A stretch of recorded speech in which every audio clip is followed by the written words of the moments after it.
We'll call to order the Planning Commission regular meeting for June 19, 2025. I'll ask the clerk to call roll, please. Here. Patrick. I'm here. Scott. I'm here. Lachey. Present. Marino. Present. I'm here. And CJ was approved. He had sent the message in this week with the work conflict. So unfortunately, he can't be here, but he did share with me his thoughts on most of the packet. Oh, he's online. Okay, great. Oh, there he is. And then I know he also spoke and shared stuff with Luke. So his input will still be part of our overall discussion. Next, we'll move to the approval of the agenda. Has everyone had a chance to look at the agenda? Is there ideas for how we may want to change it? Mr. Chair, in light of the three items of old business and the amount of time they may take, and as a consideration of the petitioners under new business A and B, I would ask that the agenda be amended so that items under 6 be moved ahead of items number 5. So no discussion, that is a motion. Second. Second by Bobby. All those in favor? Aye. Aye. Okay. Except that wouldn't require a voice. So the clerk, we will have public comment, new business, then old business. Also in your packets was the minutes from our May meeting. Has everyone had an opportunity to review them? Any comments? Chairman, I make a motion to approve the minutes from our regular meeting in May, on May 15th. Support. All those in favor? Aye. Anyone opposed? See none. The minutes have been approved, which then moves us to our first public comment section. In this section, you can make a public comment by coming up to the podium if you're in the room, or if you're online, raising your hand. These are comments related to agenda items only, and please limit your comments to 3 minutes. And when you begin, please tell us your name and your address.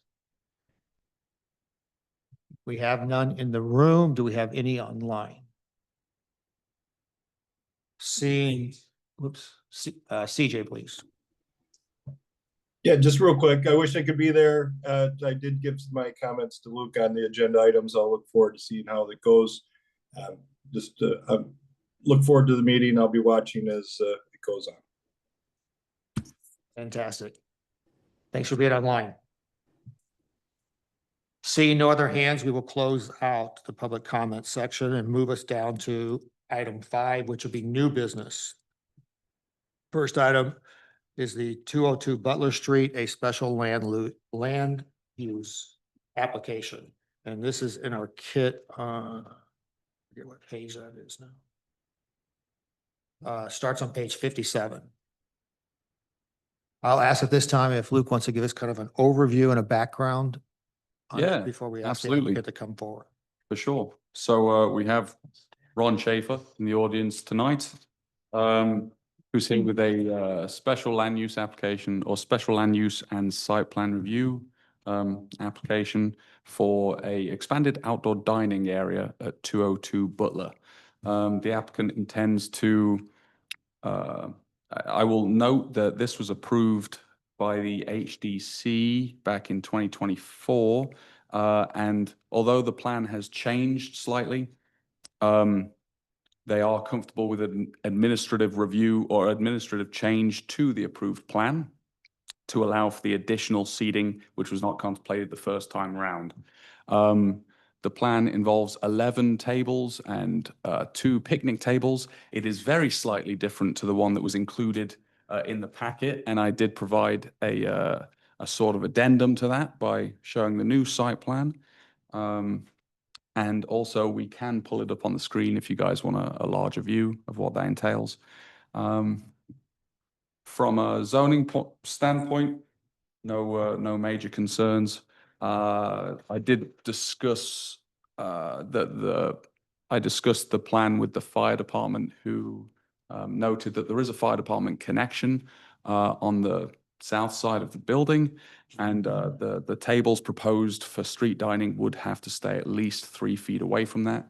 I also spoke with the applicant, who thinks that he's pretty comfortable that he can maintain that and it not be an issue. So I would invite Ron up to give us any information that hasn't been provided in the packet. Fantastic. Evening, Ron Schaefer, it's 202 Butler Street. We also have slip 30 at Sergeant's Marina, so we're usually here most of the time, except when it's really snowy. Fantastic. Welcome. So, we're the new owners of Pumpernickel's. We took over the establishment in January of this year. And my youngest daughter, Allison, is running the actual business. We're very excited about it. We've been part of Saugatuck for probably 10 years now. And, it's just another extension into the city as being part of the fabric of the community and stuff. So, we presented the plan to Luke. Unfortunately, the person that applied for it last year had deceased during the course of the year, and the staff did an awesome job keeping the establishment going. But now that there's actually some leadership there, we're really looking to try and, improve what has been there for many, many years. And that's one of the reasons why we kept the name Pumpernickel's, whether it's been good or bad. It's just been a part of the community for such a long time. There's no need to change it. So we just want to blend in as gently as we can. So with the plan, we had some last minute revisions done to it to comply with some additional approvals that you guys had. Putting a 5-foot dimension for sidewalks to show that. The other one was to do the lighting plan, which is going to be on 24 hours a day if required. And I think the only other thing we did was discussions with my daughter. She felt the need to have picnic tables instead of square tables. So that was a slight change. We want to make sure we got it onto the revision tonight, just in case there was any questions that you guys might have about that. It is a lot different from a little different from what it was last year. They only had the 5 tables around the next to the building, but they did that mostly because of staffing. They just didn't have the staff available to service it properly. They didn't have the kitchen capabilities to service it properly. That's one of the things that we actually did in taking over the business. We put a major renovation into the kitchen, just to increase the capabilities of it and make a better working area for the staff. So if you have any questions, we'd be happy to answer those.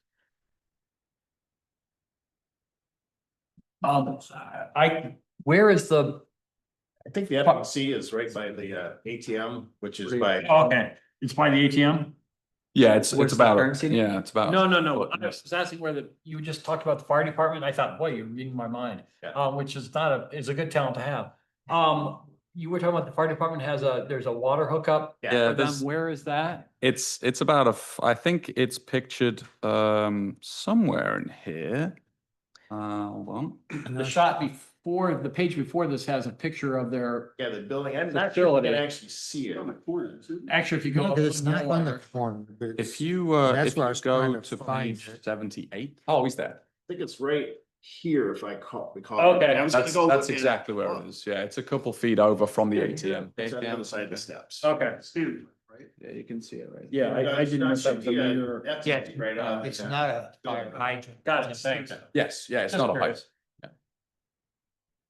And I did discuss that with the fire department, and the fact that there's something in the parking space is sort of irrelevant, because whether it's a outdoor dining, or a car, they're still gonna have to, move around it the same way. So as long as we can maintain a sort of 3-foot barrier seating wise, they're comfortable.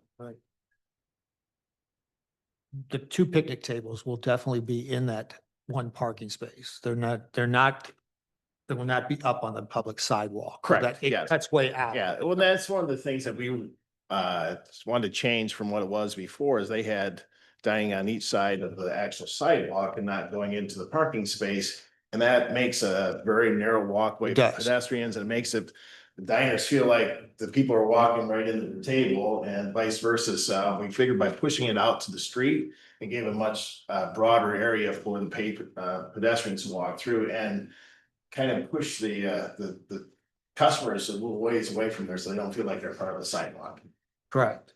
Yeah, so it doesn't include that. Now, there is a bench there. Yes. Yeah, where's gonna be? So the bench is going to remain, a public bench, which actually will now be facing the picnic tables. Actually, it'll be facing away from the picnic. Yeah, it'll be facing. Oh, it faces the building. That's right. Yeah. Never mind. Yeah, facing Had the it building. backwards. That's right. So where, Before they had to put tables right next to the bench, so people were eating there and then people would sit down and eat ice cream right next to them and shit pass. where is the entrance going to be, I guess, for the patio area? Is it gonna kind of be over here, or is it just gonna be totally open to the sidewalk? They're basically like a U, so they'll be fenced in from the ends Yeah. and the street side. Okay, But going into it, you can enter into the Okay. areas both ways. And then we just have to put up the no alcohol past these points on all sides. Yeah. Of the fences and stuff. I don't have any big like concerns with this. It's mainly just, I guess, like advisement, as I know that there's other areas where there's been seating on the road that they kind of have just overtaken the sidewalk. And Yeah, I'm a little bit concerned just with this corner because Charlie's around the corner is right there. Oh, yeah. And a lot of people, have ice cream and they stand outside of it. So just as long as, Yeah. there is still that free flow and people don't feel hesitant to like walk through and, yeah. Correct. yeah, I think Well, that's, that's why we want to move them out to the street. yeah, and I get that. It's like, It's too bad. we into, Yeah. it was tough. Yeah, Yeah, and we just put up the site plan right behind us where they show 8 feet of clear sidewalk there. I think the requirement is 5. Yeah.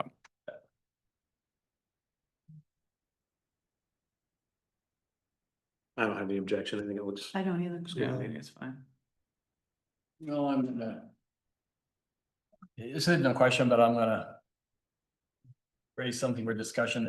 I mentioned this to Luke on the phone. I find this to be, well, first of all, let me say, we have other restaurants that have dining in the street.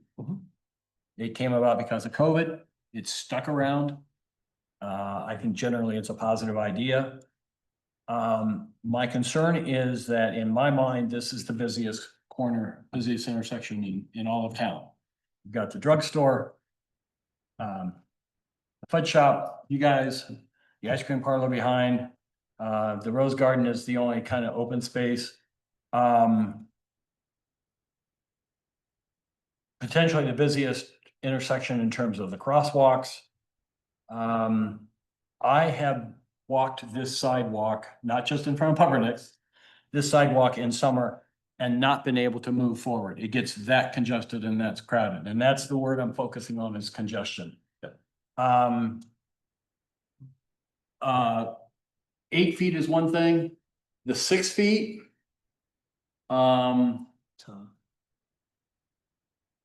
Gives me some concern. And so if you're going either direction on Butler past your restaurant, people are gonna have to do a weave to get around the tables on both sides to get past your place. Actually, that's a little different because there's, and this isn't illustrated properly, is there's actually the outside patio comes out to here, and these tables are actually kind of tucked behind a stairway that goes into this side. So. That's true. Where the steps are. And that was one of the reasons why we moved stuff to the street, because before they had tables on each side of the sidewalk. I mean, it was probably only 2 or 3 feet to get through there, and it got really bad. Cause we used to walk that street many times when they had seating on both sides, so it's Right. like, widen the space, it is a very busy corner, thank God. For our business. Yeah. Yeah, okay, my thought was, and now that changed my thought, I'll give you what my thought was. Whether you would be willing to remove those 2 tables on the Butler so that so people had a straight shot of walking down. But since you have the bump out for your screened in dining anyway, It is almost a straight one right now, with Yeah. those tables there. I gotcha. Okay, I have one last question to you, Luke. Is this an annual renewal? Or Yes. once the site plan's approved? The site plan, the special land use gets approved, and then annually they're required to submit insurance information, and then they pay the fee, which is $200 a parking space per month. And there may be one other requirement, like for updated alcohol licensing, I Yeah. think. You have to make sure we have the outside. But this isn't something that is going to come back to you every year, no. That being said, one of the conditions of this is that they get a license agreement from the city council, which is, assuming we get approval tonight, it's going to go before the city council on Monday. That is good for, I think it's November 1st, 2030 is when that expires. But of course, it's revocable. So at any point, if they feel it's not kept up or for whatever reason, that can be revoked. Where I'm going with this is if we granted it tonight and it proved to be a clusterfuck, we have no ability to It can be. unev it. That's, Is that right? Well, that's not necessarily the case because if it's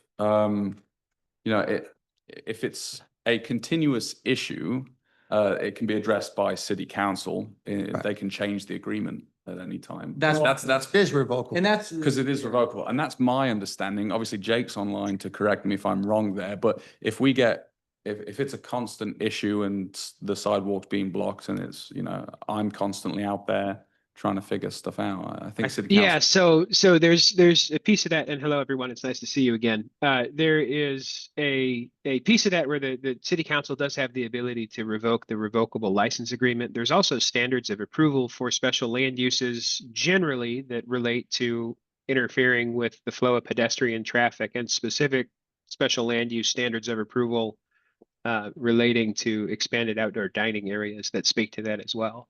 So if it turns into the kind of situation that Mark was very colorfully describing, there would be a mechanism for the city to take action against the SUP in addition to the revocable license agreement.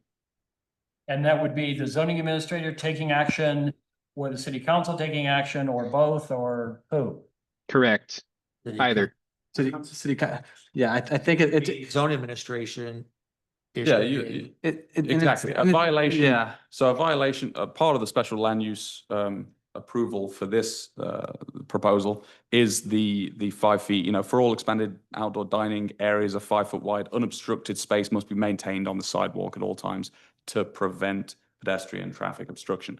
A violation to the zoning ordinance in any way can receive any kind of citation from myself. So yeah, if I'm walking down the street and that table's in the middle of the street, or if I'm walking down the sidewalk and it's in the middle and I have to walk around, they may just receive a citation from me immediately. I mean, chances are they'll receive a nice warning first. Sure. Hey, look at this. Come on, Right. But yeah, it could be either way. City council, and that's kind of where I'm at, like that's regardless how you feel about the sidewalks, like it's a policy decision. City council can do that right now. I think this is all within regulation, and city council can fight that fight later. Yeah, I'm glad you said that. Not that this has any bearing. In fact, I think if we're going to vote, we should probably vote. But, the subject of parking is obviously something that the council is discussing quite a bit. And I suspect we'll be discussing very soon again. It was even brought up in our workshop session. Not that, again, I'm not trying to sway any decisions. That's not my goal here. What I'm going to try and suggest here is as a planning commission, if you have any suggestions on, obviously we're granting businesses the opportunity to use the street and to consume some of those parking spaces, right? So I guarantee you this is going to be discussed. This will probably bring it to the forefront again, to your point, right, being in a very busy part of town.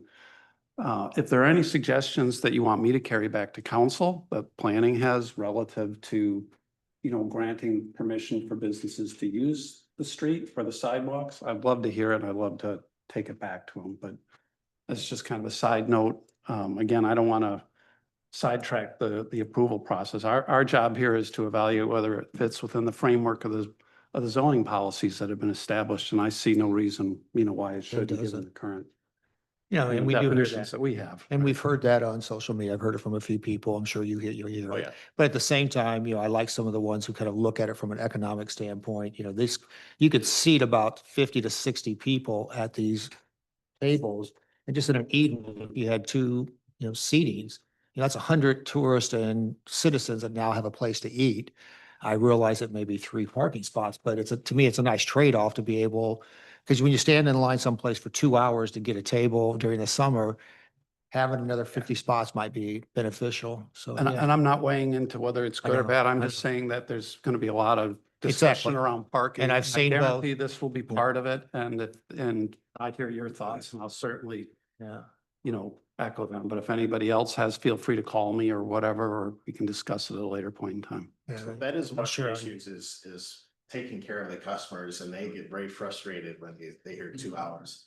And when it's a decision about sitting inside or outside, 95% they sit outside. Outside. Oh, sure, If at all possible. So that's Absolutely. one of those things, it's like, yeah, which is the worst of 2 evils? Correct.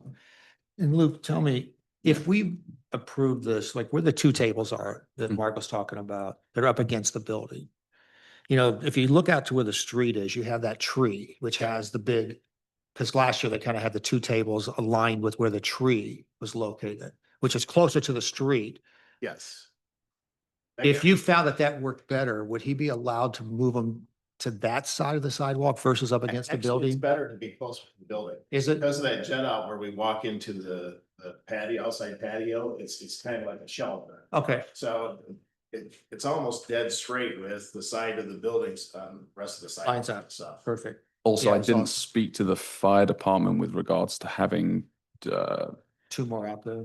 2 there that have no barrier at all, being Oh, that that's close true. to traffic. Close to, you are right. And I think it would probably be harder to maintain that clearance if, we've then, we're farther away from the building. Right. Yeah, I just didn't know if it was something that, if they did determine it was better, could it be done since there's already 2 approved, but I don't see any issue. technically it would be a amendment. Okay. But it could be considered a minor amendment. I guess if they, It would have to be we something. that could they- cross that bridge if that's something they wanted to do. Let's get this motion going.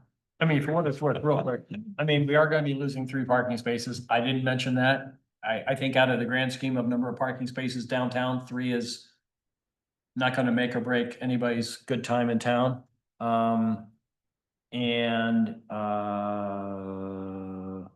Oh, the other thing about congestion is you're gonna have servers coming across, busboys, servers, food people coming across both sidewalks constantly.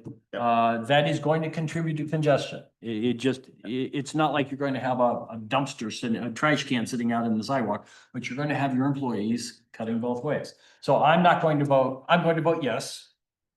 But I think there are some concerns, and one last one I want to make is this is going to be setting a precedent potentially, because I believe this is the first in-street dining we're going to have on Butler. And and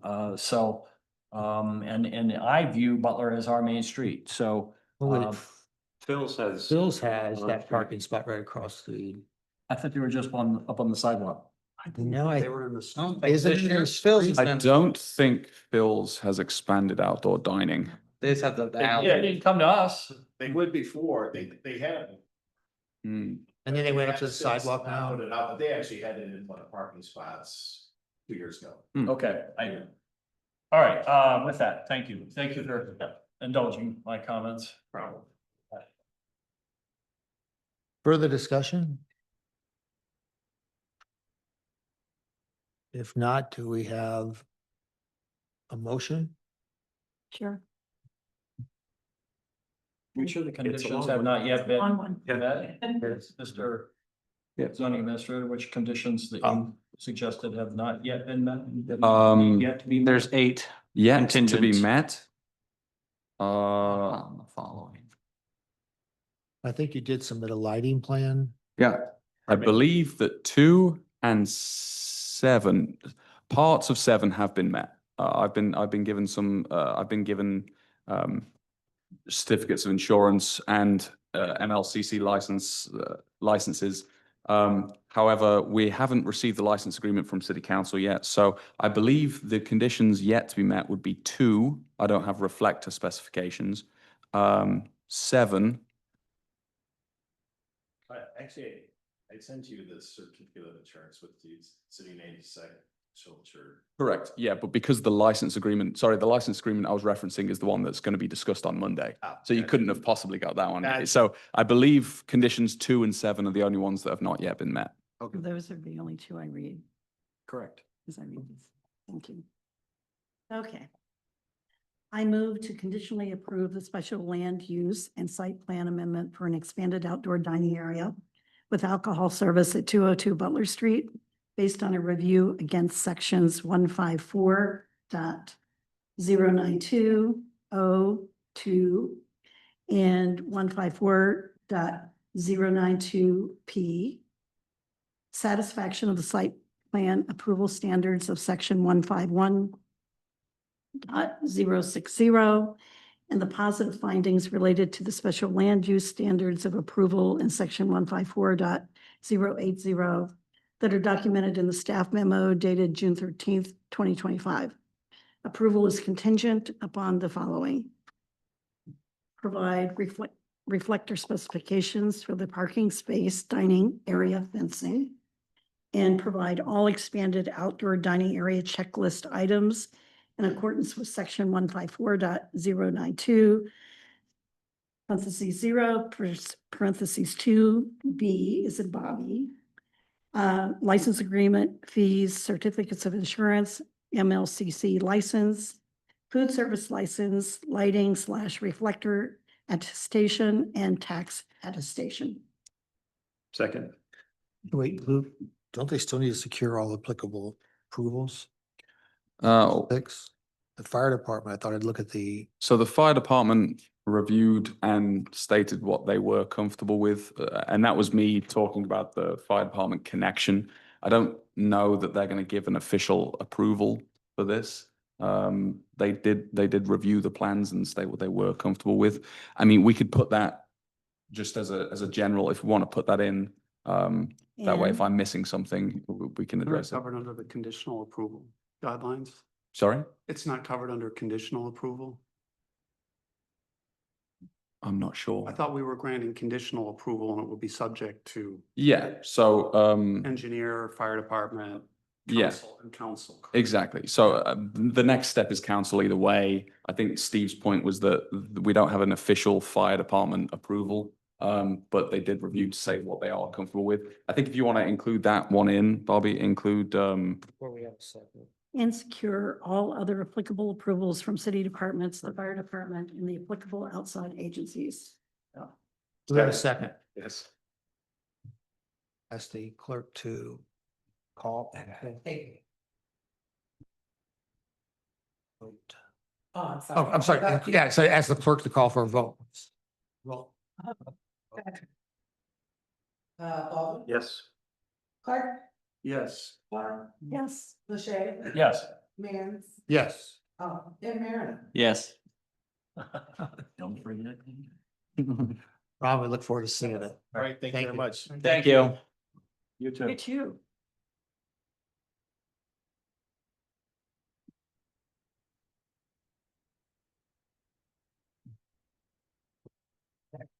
New business is the 249 Mason Street, which is a site plan review.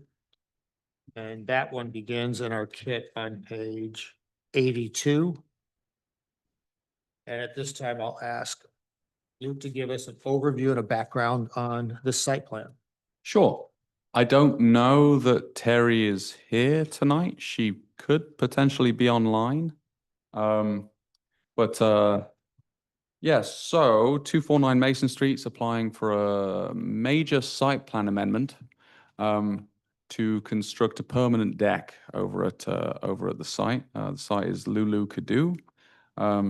You'll see, or you probably will have seen, that there is already a 624 square foot deck on site. The reason this all came about is because that was completely unintentionally built with, not unintentionally, sorry, but that was built without permits. I don't think that that was malicious in any way at all. It was just seen as, you know, we want to pretty up the site a little bit. I discovered that and explained the requirements for the Historic District Commission. At that time, they went before the HDC, and the 624 square foot deck, as well as the addition of 1,014 square foot, was approved by the HDC. The reason it's before you tonight is our distinction between minor and major site plan amendments is not always overly clear, but in this case, there was a couple triggers for requiring major site plan amendment. One of them is that they blocked egress and ingress to the site. And obviously, whether that was going to be used anymore is not really the point. Egress was blocked, and so therefore, for the deck to be allowed, they would need to receive major site plan approval. So I don't think that we have a representative here tonight. I will say as well, I put this together last Saturday on Father's Day, and it appears that I included a lot coverage measurement from a private residential project that has nothing to do with this, so I apologize for that. It's out, page 9. Yeah, that's my fault, sorry. But yeah, if you've got any questions on the site, I'm happy to try and answer them for the representative. I will note that the next step after this would be Michigan Township Services, who would issue a building permit.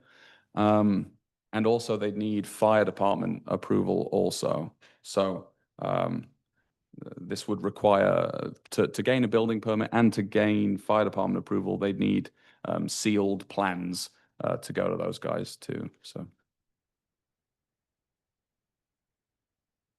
Thank you.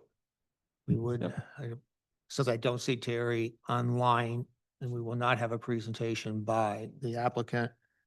I know, as Luke talked about, we did discuss this because, minor changes can be administratively approved, major needs to come before us, for the site plan review. The one thing that, when we were kind of going back and forth, I said, well, technically you still have the same egress, ingress and egress, because you can pull out of the parking lot. Just previously you had a wider area because it was a drive-through for the bank. And so where the original deck, that they kind of put in, the covered deck, that's where the original drive-through lane was. And then the additional space was like, well, is that really a major? And I think the conclusion also was that if it's 1,000 square feet, It's a It is- 1,600 square yeah. foot deck. that is viewable from the street, that you would, most people would probably say that it is major, even though they're building it on their own property, because they do own that parking lot also. And with So that regards to the right. egress, also, I will note that my thought process on that, and I don't know if you all have the same, but obviously at this site, there's 3 points of egress. And in my mind, if there was only one and we were taking up half of that with a deck, I think that's a reduction to egress, and I think that should require an actual review. I also don't think that something of that size, for me to approve administratively in a commercial district and to not come before you, I felt very inappropriate doing that. So if I'm mistaken there, please let me know. No, I appreciate the fact that we did bring it before us as opposed. I just was letting everybody know that it could have been viewed, but that's kind of the rationale as to why we thought it was major. Comments on the plan? So these are accessible only from inside the building? No, not at all. It's an exterior deck. Okay. It's essentially it's going to be a sort of hangout spot. They currently have the smaller of the two built, and they have lawn furniture and like planters up there. But so the planters aren't continuous, there's spaces between, so you can walk off the deck into the parking lot? Yeah, Okay. yeah. And again, the deck's kind of going along what used to be the drive-through Mhm. lane. So it doesn't affect where the flow of traffic was in that parking lot. But yeah, the diagram shows potentially solid planter boxes, but yes, you can walk in between what they've got. And I will note as well that the historic district they approved, and I just had a conversation with Tim this morning or this afternoon, and he's still comfortable with it. He sees no reason why it shouldn't get approved. So It is accessible from inside the building though. isn't it? Yes, there's a door from the inside that goes into that area. Yeah. Yeah. Apologies. When Craig said, I thought he meant only accessible. Like, no, there are steps on the outside to where you could access it from the outside as well. Yeah. Because part of the Yeah. issue or challenge for them, I think, is the cooking classes Correct. that they offer. It's a way for people to enjoy the fruits of their labor and Yes, that's right, exactly. Yeah, they got that back, the doors and that back Exactly. part of it. And I think, I don't know if it would require anything, but like where the old drive-through window, used to be, there's also the potential that they could put a door, in there, but they need to get all this approved first. Sure. This could be a dumb question, but just looking at the application, does it matter that Lulu Kadu is not the owner of 249 Mason Street? I don't believe. Because our application asks for the applicant's information and then the owner's information, if different from applicants, and I just don't know if It's that pretty matters. No, well, I guess that might be a question for Jake, but I think it's pretty typical in a commercial district like this where people are leasing things. We're going to have site Okay. plan and special land use applications from people who don't own the building. Okay, Frankly, I don't think, in fact, I know that Pumpernickel's don't own the building. okay, they don't, So I don't, okay. Yeah, that's not a concern for me as long as there's, I mean, no concern about like a question of is the person applying for this zoning approval, like are they totally unrelated to the property? I don't think that's the case. It's more of just making And sure that, the- yeah, we don't approve something and then all of a sudden the owner comes out of nowhere and like, how could you approve that? They're not even the owner. Just making sure i's are dotted and t's are crossed. Yeah, if the owner is identified in the application and the applicant is someone else, I'm not concerned about that. Seems like a good use of the old drive-through to me. Yeah, Absolutely. I like it. Especially because what they're trying to do with those cooking classes. and other than just having a bank again, there isn't much really else you could do with it, It's better than more parking spots there. Yes. I'd like them to turn it back into open parking, but With that, Mr. Chair, I move to approve the conversion of an existing drive-through lane and covered service area with outdoor amenity space at 249 Mason based on satisfaction of the site plan approval standards of section 151.060, documented in the staff memo dated June 13th, 2025. Approval is contingent upon the following. All applicable approvals are granted, including but not limited to fire department and city engineer. Second. having a motion and having it seconded, I will now ask for the clerk to do a roll call for the vote. Baldwin. Yes. Clark. Yes. Scott. yes. Bushet. Yes. Marino. Yes. Yes. Very good. Terry, you now can move forward. with Building permit, right? Is that the next step? Sorry? Her next step would be the building permit, right? Technically, it would be the fire department because to gain what you just approved is contingent upon fire department approval. So that would be the next step, and then they would be issued a building permit from Michigan Township Services. Great. Yep.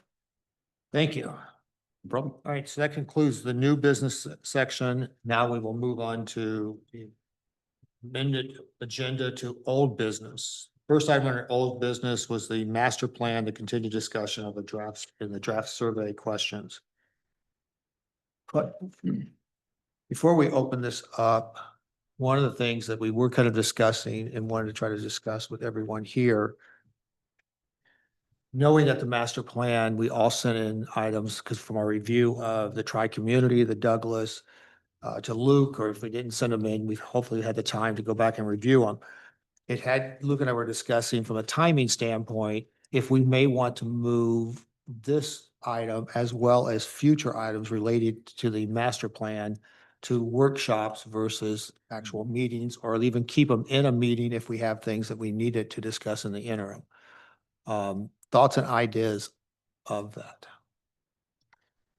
So just to add to that, I think what Steve is suggesting is that, I mean, tonight, obviously, we just moved the new business ahead of the old business, which I think is a great move. There's no reason to have Ron sit here for, upwards of 16 hours while we discuss but I think the point is that if we had a sort of rolling workshop or some kind of special meeting where we could meet to discuss just the master plan, it might be a good idea. I think for tonight, obviously, there's a lot prepared already. We could run through it.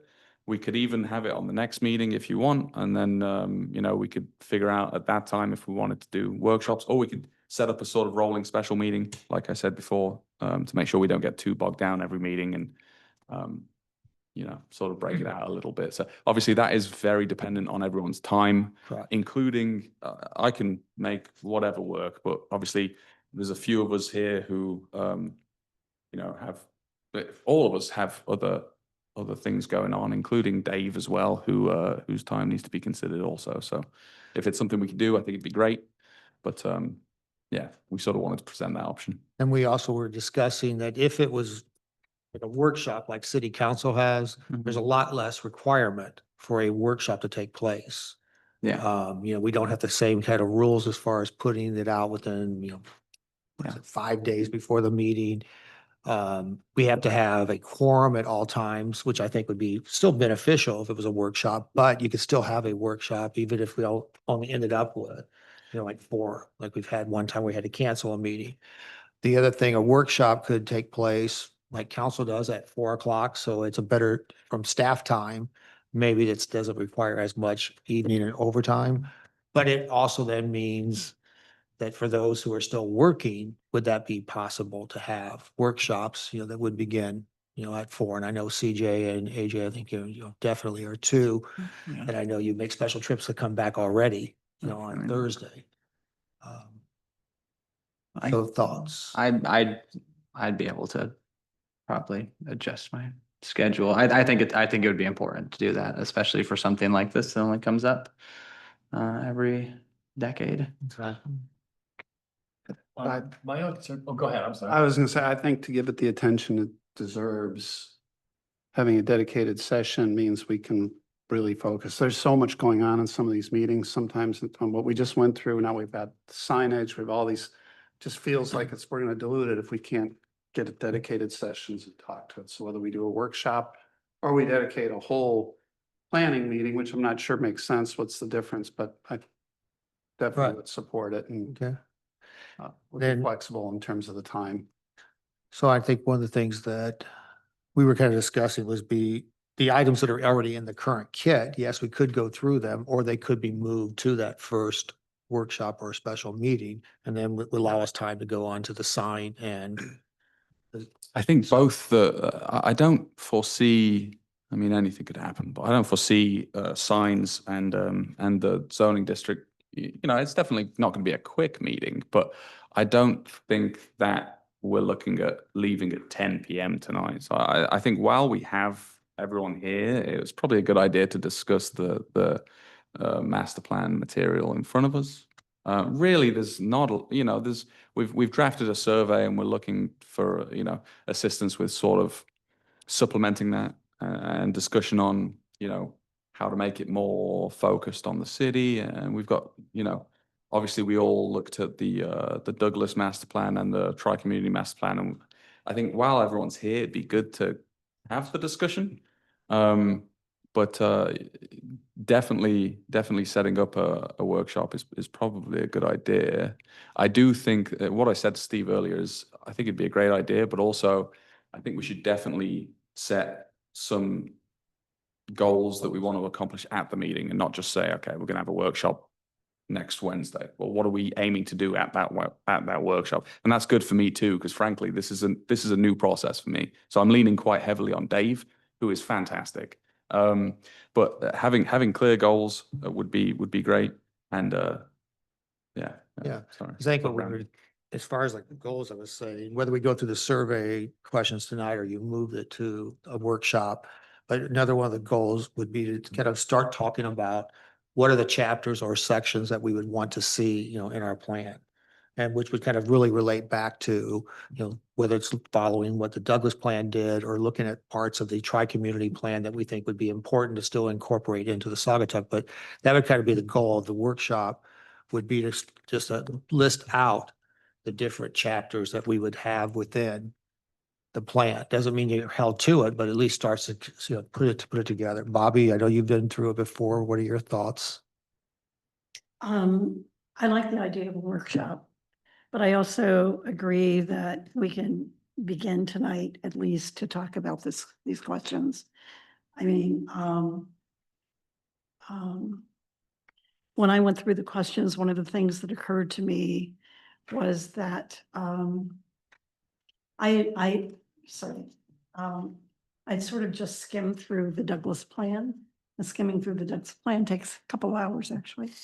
But I'd skimmed through the Douglas plan and I'm familiar with the process in terms of the tri-community plan. And maybe it's just the time in which we're living, but I think that we really need to spend time in terms of what these questions are. I know. Because it's going to be the questions and the responses to those questions that drive much of the work. And I also thought as I was going through, and keep in mind the other organizations that I'm involved with. You know, I was thinking, gee, I'd love to run this past so-and-so or so-and-so community leaders that necessarily wouldn't get involved in this at this stage, but thinking, you know, as a person who lives here and being a leader in a specific field, what do you think about this? Are these the questions we should be asking? Correct. That was my thought. And my other thought was that I would hope we could be intentional, and this would probably come out of the workshop about, yes, we're going to do our plan, but even in going quickly through the Douglas plan, I mean, they have plans that actually, I don't know how they would accomplish them without some kind of consultation, since what they're talking about isn't necessarily under their purview. Correct. Or control. So I think we have to be deliberate about that too. And I know this is hard and it's going to take time, but at the end of the day, you know, we're really responsible for, not to put too fine a point on it, but this is about creation of the future. And the quality of life and here and what it will be over time. So those are my thoughts. If I may, the only thing I would say is I'm totally on board with the workshop. I would suggest that as with the city council workshop, that this be at a minimum, the email blast publicized as our workshops publicized as much as possible. Because the last thing I think any of us want is somebody coming in and saying, I'm being blindsided by this. Yep. And including, like you were saying, somebody saying, wow, you sent out the survey and I had some ideas how to, you know, I mean, even at that initial stage, but I would hope that the workshops would get as much notice to the public as our regular meetings at a minimum or the city council workshop. Standards for. Right. Okay, great. Yeah, we Because you were still saying put- something about we didn't have to invite it. It's just different timelines. Requirements like we do with the, With getting the packet out to you. yes. So for example, I have to get the packet out to you guys. The reason that you get it on Saturday sometimes is because if I don't send it Saturday, frankly, we're not having a meeting. Right. With regards to a workshop, I don't think we have the same standards. Oh, okay, material stuff, not material, Yeah. not notice to the public. And I did Got it. just very sneakily confirm with Jake that quorum is still required for a workshop. Oh, it So, is. yeah. Oh, I support having a workshop. I think the questions need careful consideration for sure. Maybe we give preliminary comments if we had them tonight, but I don't think we're going to get to an answer on that tonight. As an example, like I didn't like the short-term rental task force questions. I thought they left a lot to be desired. So to not have a good survey, I think is it starts you off on the wrong foot. So I have not had time to go deep into these. I had a couple comments that we could share tonight, and maybe we do what we can tonight and kick it to the workshop. One of the things, maybe a question for David, and it goes up, riffs off Bobby's comment, that there's almost like two levels of survey respondents, city leaders, and what do they think? And everybody else, including people who just happen to drive through and get the survey somehow. David, do you anticipate the survey to be signed by people? I don't know if I saw it on here. If survey respondents would be anonymous or identifiable? It would be, it could be anonymous, but through the survey system, it would be tracked by IP address. So we don't expect, folks to list their name and address. That's the typical way that would be done. It would be anonymous, but we'd, trust that they're giving honest answers about, if they are a resident, or if they're not, or if they're a business owner or employee. And, a lot of that initial participant demographic information is up front, which is similar to format to the waterfront district survey that we did, I believe 2 years ago. It's in my experience, it's not common to have something to where we would, deliver it, one copy per household or require a name and an address. But if you would like to do that, we could certainly look into doing that. Well, my thought is that, sure, have anonymous, but perhaps have, like you were saying, our city leaders, let's say the president of the garden club, have that person weigh in on, there's not only on drafting the survey, but so much as the survey response, like the priorities of people who are civic leaders in town. And those people would be probably willing to sign off and say, these are my thoughts on our master plan. I like that idea. So maybe, like I said, a 2-tier survey response. Or maybe even Craig, I'll actually just let you go. Yeah, I please, was gonna Craig. say, I mean, if someone gives public comment here, they stand up, they say their name and they say where they live. And this is way more important, I think, long-term health of the city than one public comment. So I don't see why we couldn't at least give the option to list your name and address, but also suggest that they do, because I would give a lot more credence to someone if I see where it's coming from. And I have a suspicion that there's been some gamesmanship with survey responses in recent history about trying to appear that there's a majority in support of something when there might not be, and then that's used as a lever. So again, I don't know, in this day and age, I'm in favor of people, if it's your opinion and this isn't that controversial, stand up and say that it's you. Correct. So. Or why at not? least At least reach the them for it, residents. and it's not required, but it's. Sure. Yeah, I guess David, off that, I mean, if you could maybe put together some options of a non-anonymous and how that would look like, because I think this is important, and I'm not gonna rehash what Craig just said, but I agree with all of it. Cool. And Dave, when you were putting these questions together, is this similar to one that you've actually utilized for some other cities? I'm just also wondering, lengthwise, like sometimes how many questions can you ask in a survey before people say it's too long? Good point. Yep, and we may find that this is based on just a review of a number of other surveys. So I actually wrote this essentially from scratch. I haven't used this exact format in other communities, but so this is very comprehensive. There's probably 7 or 8 main topic areas, which could end up being chapters of the plan, but they are certainly main topic areas. I think the length is something that we do need to pay attention to. Once these questions are entered into the online survey system, that system will give us an estimated time for completion. But also once we put it in as well, we can do a survey link, a sample survey link that I can send out to the entire group. And then what I'd like to do, once we narrow down the questions and refine them, and we have something that we're generally comfortable with, we could have the entire group take the survey in the sample format, and that will give you the idea about how difficult it is to actually you perform the survey, and then how long it took you. And then sometimes, depending on how we ask the questions, sometimes we work out a few of the bugs through the online sample system.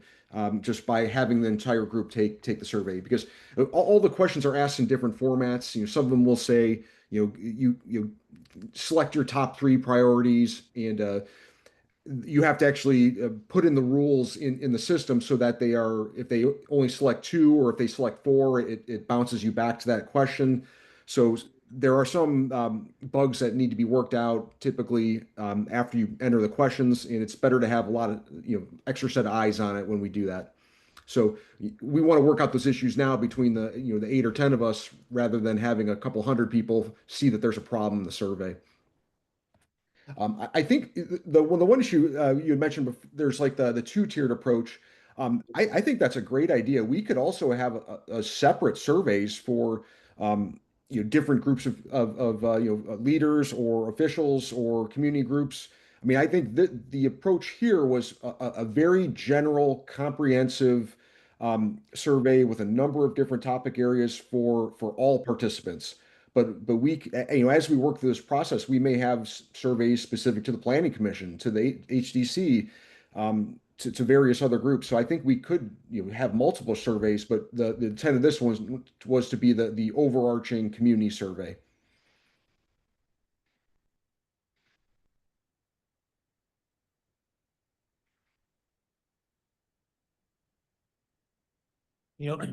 One of the things, and again, if we're going to move it to the workshop, and we don't want to continue to have constant conversation, but when I was looking at it, like the overall city priorities and values, when you kind of list that out and you're asking people to fill out their top 3, each of those are so important. Now, some of these actually get their own question coming up later in the survey. It's almost like every one of them could almost have their own question in some ways. So those are things we have to kind of think about too, is like, are you, because if I just took a quick look, like the economic development gets its own question later on in the survey, so it's something where, I'm looking and I'm thinking, well, I would almost like to know, is it vibrant, strong, attractive downtown? Do people think we have that now? It's like, so what are their feelings on it? It's almost, yes, they'll answer it, but I'd like to know, like we did in some of the other ones, is this something that you feel that it's already, attractive? Do you want to maintain it, or do you think there was? You see what I'm saying? Almost like I each do. one. Kind of had a similar, not to try and drive down to, right away into the weeds, and especially if we're going to have a workshop on this, but, I think one of the questions gets into why, hold on. What are the primary reasons for living in the city of Saugatuck, blah, blah, blah. I think we do a good job. Survey does a good job of kind of laying out, what we think, and there's probably some other things that we can do to tweak this, small town character is an example. Then I look at, if you were to move elsewhere, what would be the main reason? This one just kind of, it struck me a little bit because I've heard a lot of comments about, people being concerned about losing the small town character, yet it doesn't show up. If you were to move elsewhere, what would be the main reason? So I think there needs to just be some linkage here and there, and that's just an example, right? Mhm. But, as we kind of go through, there's a little bit of architecture and tweaking we probably can do around these questions to make sure there's linkage. So that if this is why you came here, are you getting what you expected? And if not, what can we do differently? Because I think that at some point in time has to filter directionally into where we take the plan. And also, I think, like, when just as an example on that, like when you say move elsewhere, I'd want to add in, is elsewhere potentially someplace else in the tri-community? Because many times somebody may move out of Saugatuck, but they're still in the community. So it kind of leads to how important the tri-community is, where all of a sudden they move into Saugatuck Township, but they consider themselves part of the community. So I thought that was something else that we kind of factored in if we're talking about just the city of Saugatuck. If you're planning to leave, where are you planning to go, kind of? Yeah. And just to add one more to that is, I think we just need to take a good look at all the questions and see what kind of answers. So Craig, and I talked about this, the caps on short-term rentals have been effective in preserving residential character. I mean, either when you say yes or no, we don't know which way you're feeling on caps, because that could be, do I want more caps? Should that percentage be higher, lower, no caps? Like I couldn't tell what they mean by their answer in that. When I saw that one, I immediately thought, how would the average person know? It really hasn't had that dramatic of an impact because we really haven't had that many licenses taken away yet. You just haven't issued any new ones. So it's kind of, it's out there, but it's almost like saying, hey, were you in favor of it? It's, So But- this is where, excuse me, I'm Sure. sorry, I interrupted you. no, absolutely. I'm Um, complete. So I'll just admit this up front. I had several jobs when I worked for Ford Motor Company. Two of them were, I was the director of marketing research for Ford for a couple of years. I'm not a market researcher. I just manage them. But obviously you learn when you're in that job for a couple of years. So there was that. And then also I was the marketing manager for the company.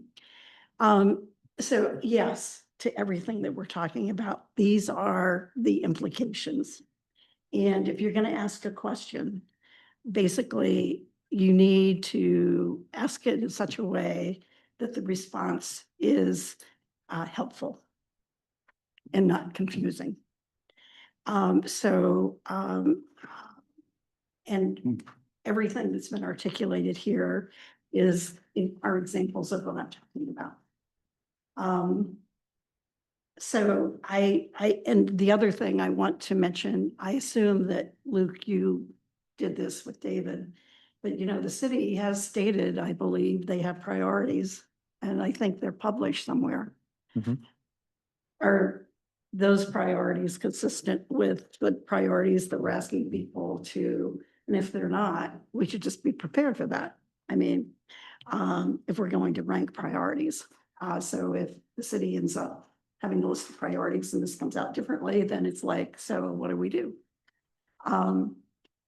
It's just stuff like that. And that's why I'll be frustrating on this subject because I can't help it. So I think whether we begin work on this tonight or whether we push it off to a workshop, to me, either's okay.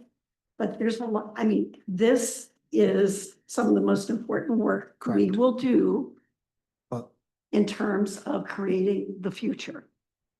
And then the other thing that I didn't know, and maybe Dave, you can answer. If we were going to hire an outside consultant, when I looked at the Douglas plan, I think Wilkes was one of the lead. is that correct? Williams and Works, Williams and Works. and I Yeah. think they turned to Fleece and Vanderbrink for some engineering work. If we were to bring them in, like we had McKenna on the short-term rental, I feel like they should be instrumental in helping guide us on the survey questions.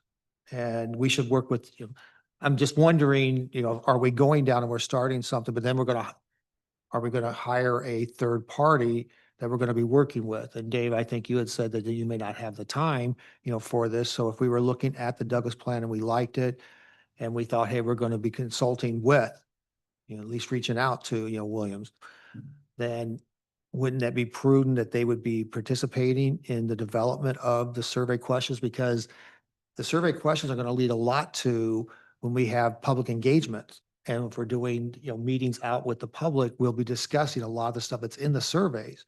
And they definitely would be involved with us in that part of it. So that's it. My other thought is that, are we getting ahead?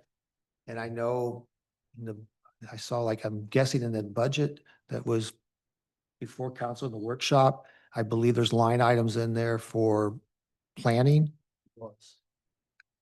There was, yeah.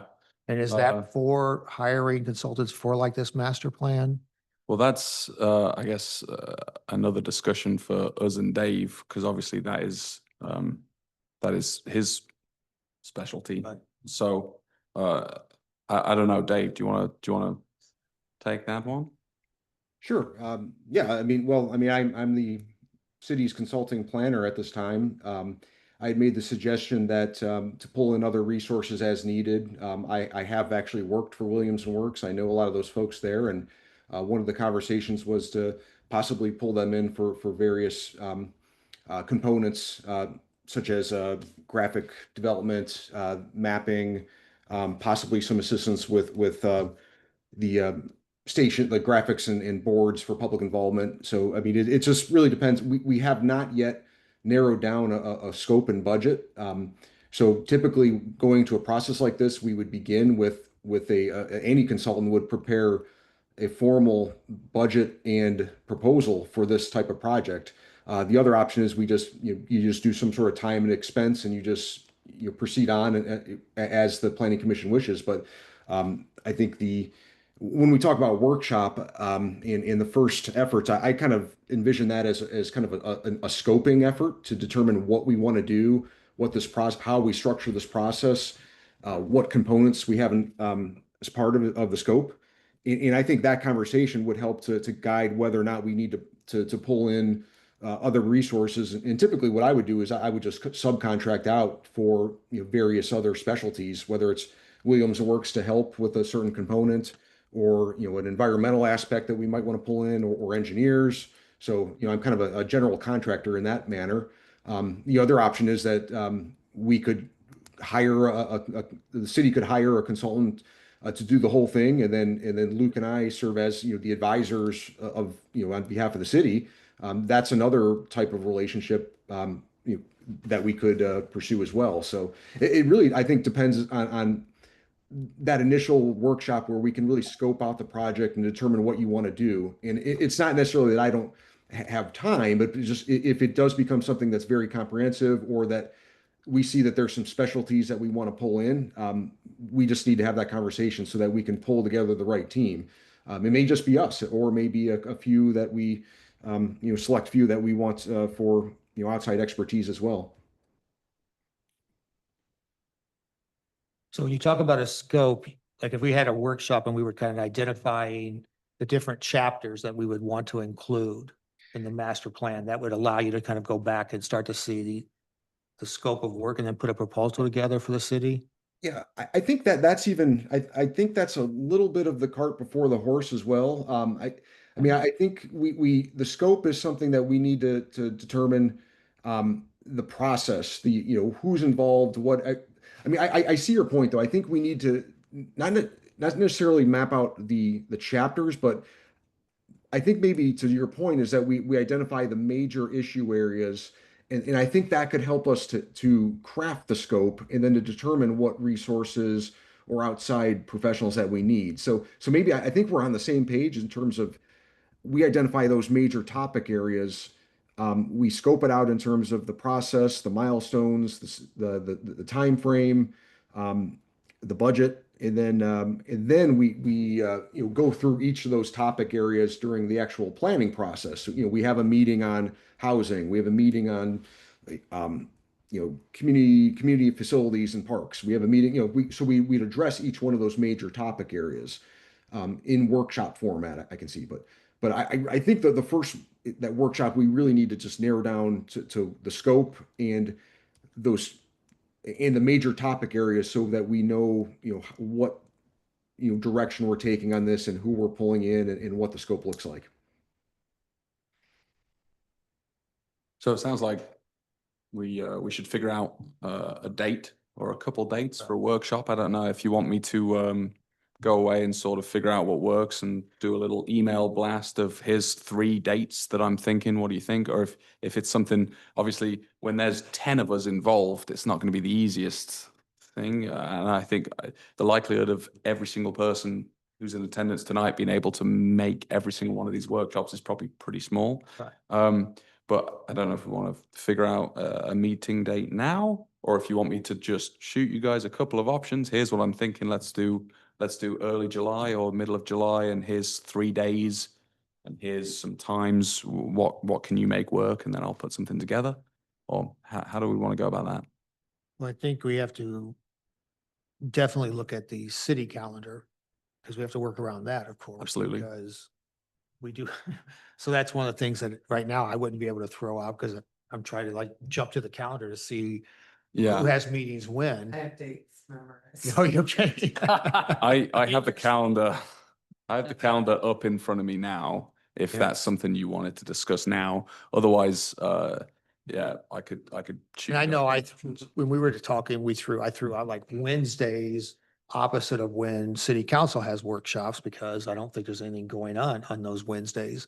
So it was like, well, okay, like next Wednesday was in between theirs, and then, every 2 weeks after that, but that was only a suggestion, because I immediately thought, well, that afternoon would be open.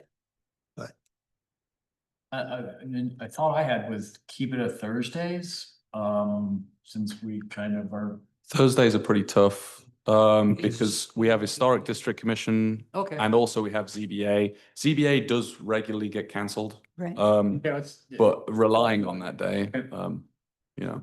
I want to say something real quick about Bobby's comment about the strategic priorities that the city council did.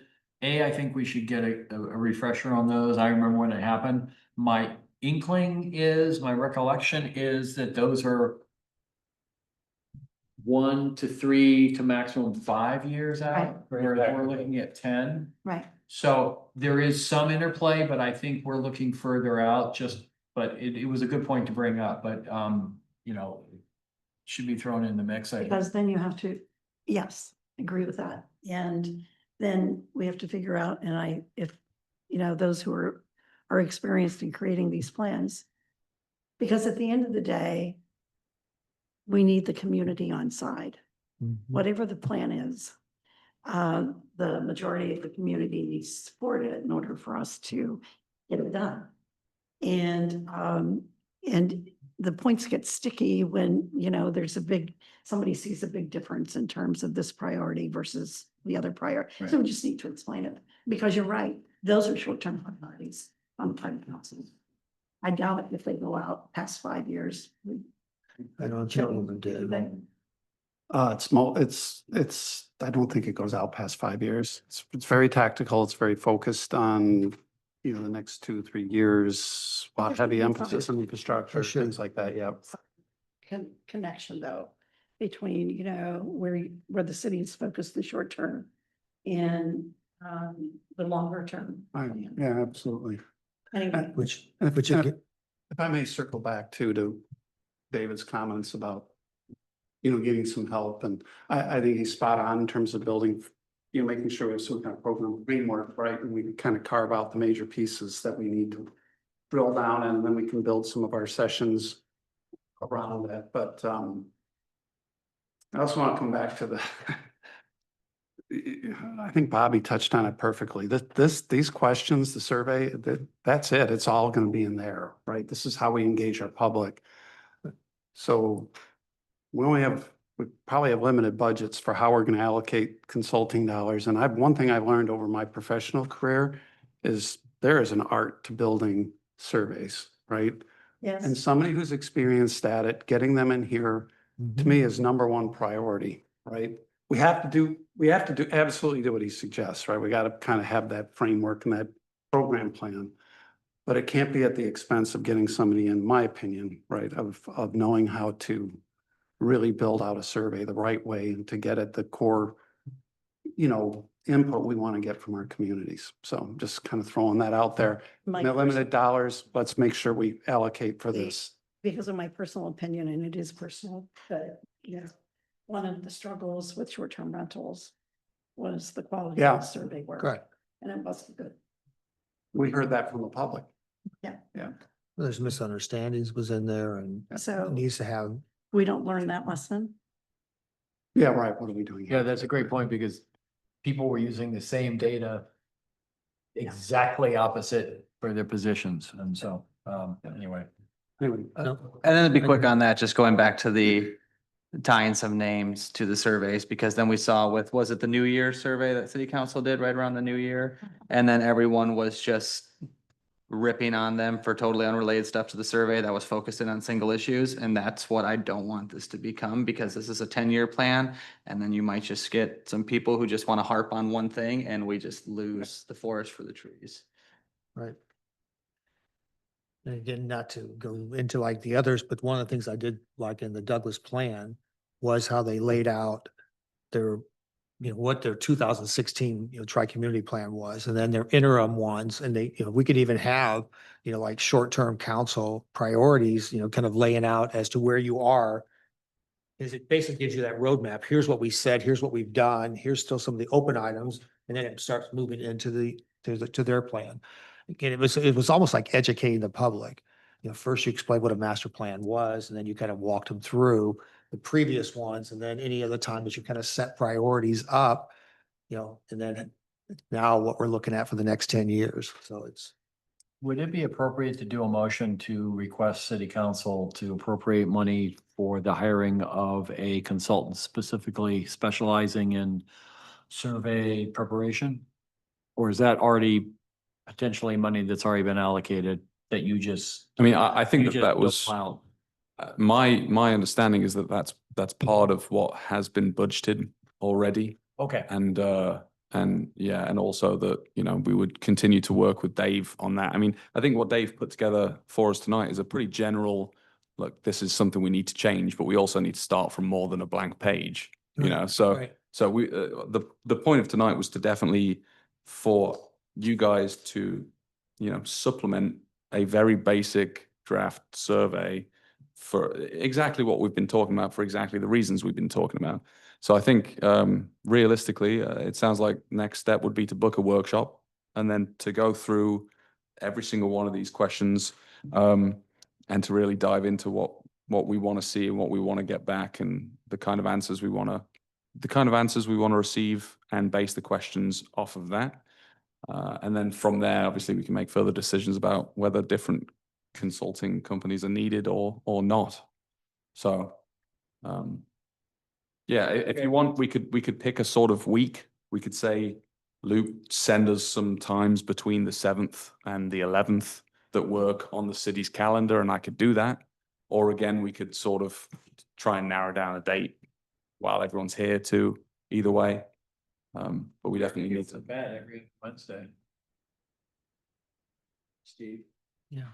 A non-council workshop Wednesday. Be a That- non-council. Right, non-council. That's fine, Whether, Does kind of switch up a little. A little bit because of the week. Yeah, And- depending on when the Yeah, beginning of that's- the month. and whether we need Like a, first and third. Right. whether we need an every other Wednesday or a once a month, you know, sort of workshop I prior think to. initially it should be every other Okay, initially, but absolutely. it won't continue to, we won't. Prior to that, exactly. So you're thinking opposite of council Wednesday workshops at 4 p.m. Yeah, because the next Wednesday, there's no council workshops. They just had one yesterday. Correct. So you'd like to Would see the be- first.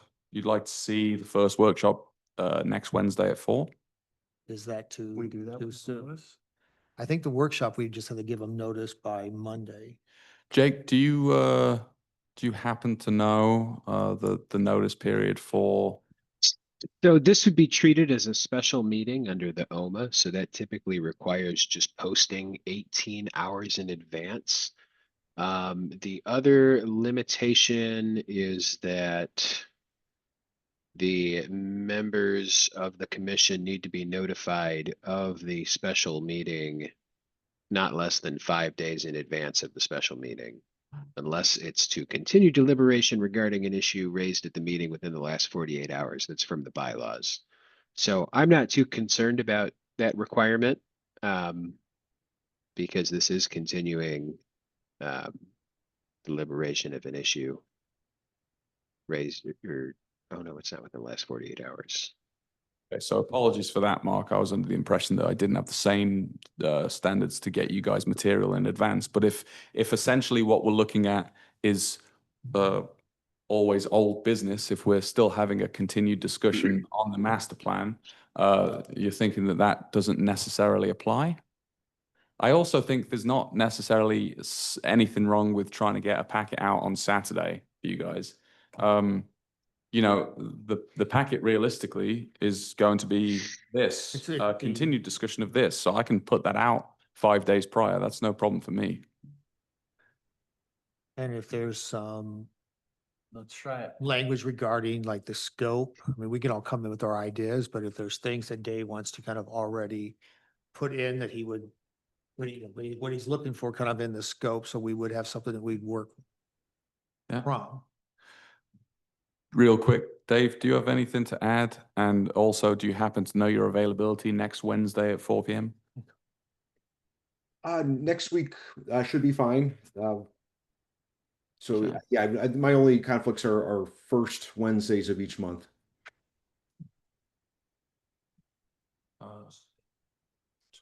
So, I mean, potentially, I think at the end of every workshop meeting, we'll be able to discuss whether the next Sure. proposed workshop is appropriate for everyone, and then we could just move it as we need. I don't think it's such a big deal to say, actually, next week, Wednesday doesn't work. Should we do Tuesday? Like, yeah, we can address that per meeting and then have a sort of rolling workshop. I will get something out to you guys regarding the workshop on the 3rd. By Saturday. Oh, on the 25th. I'm sorry, the 25th. Whoa.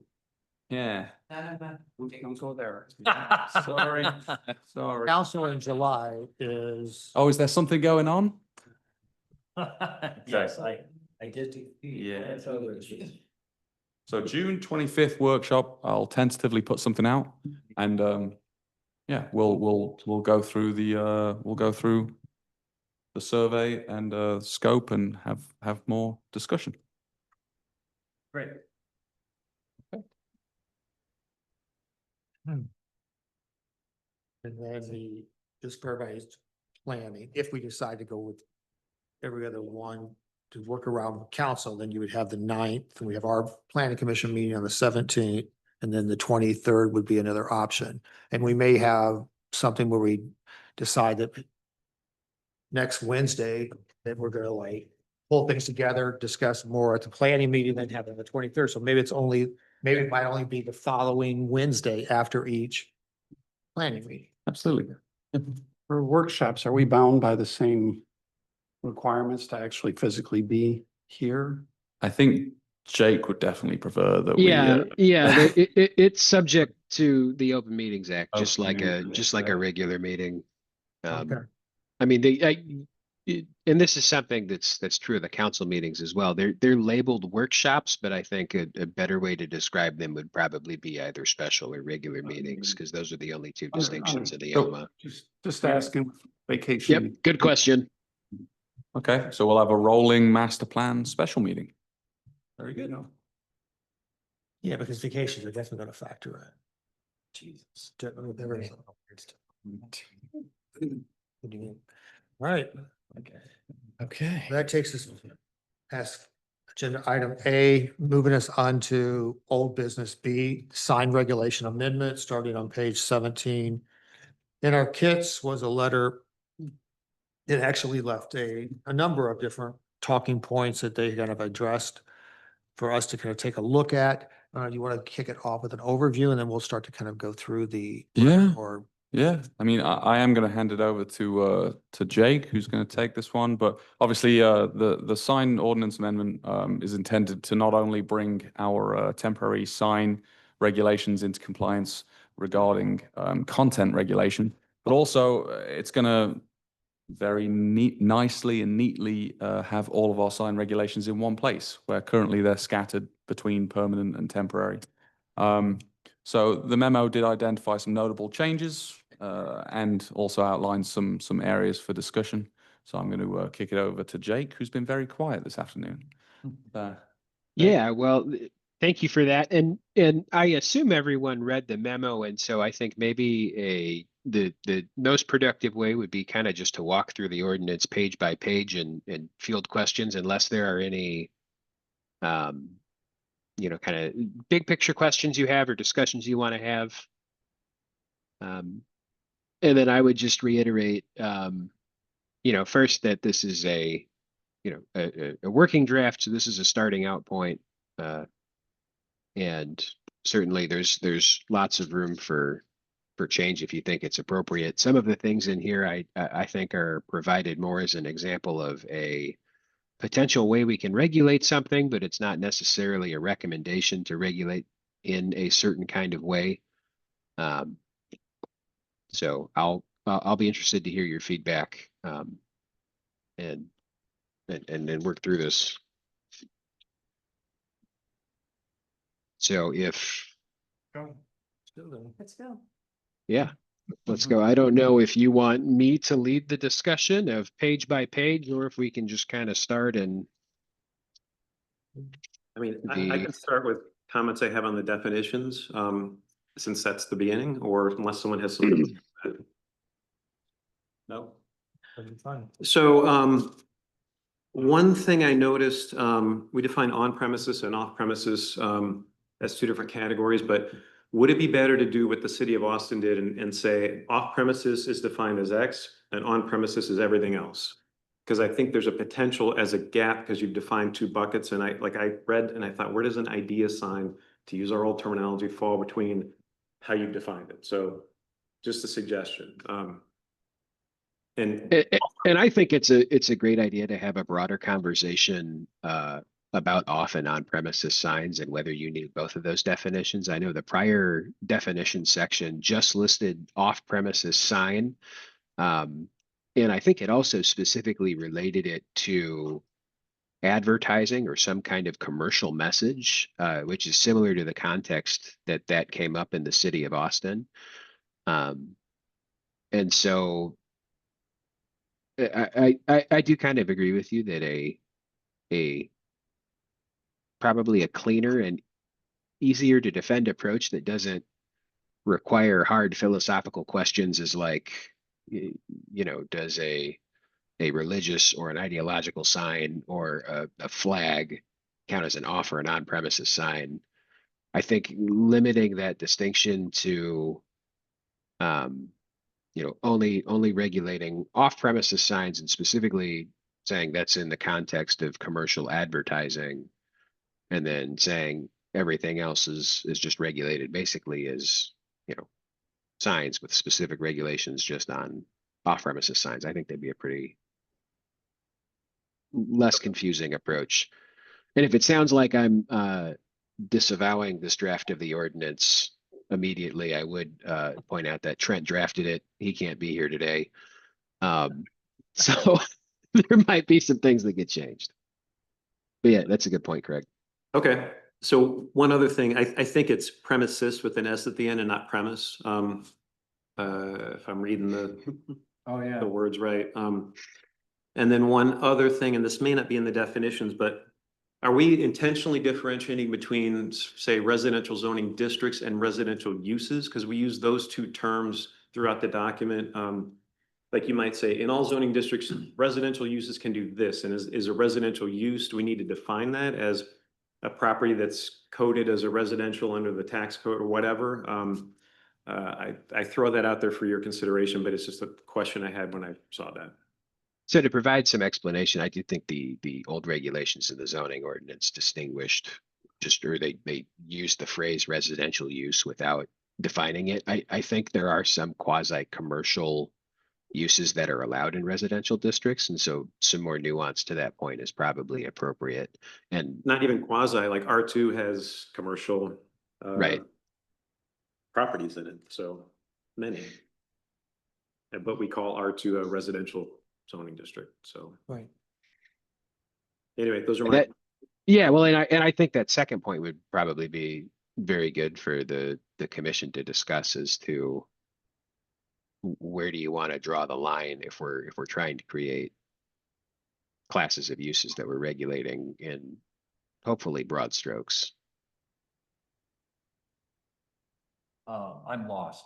What should we consider carefully? I missed, we went from residential and residential use to, So what do you want us to what consider? is a residential use? That term is used in the existing language in the zoning ordinance, Oh, okay. and it's not defined.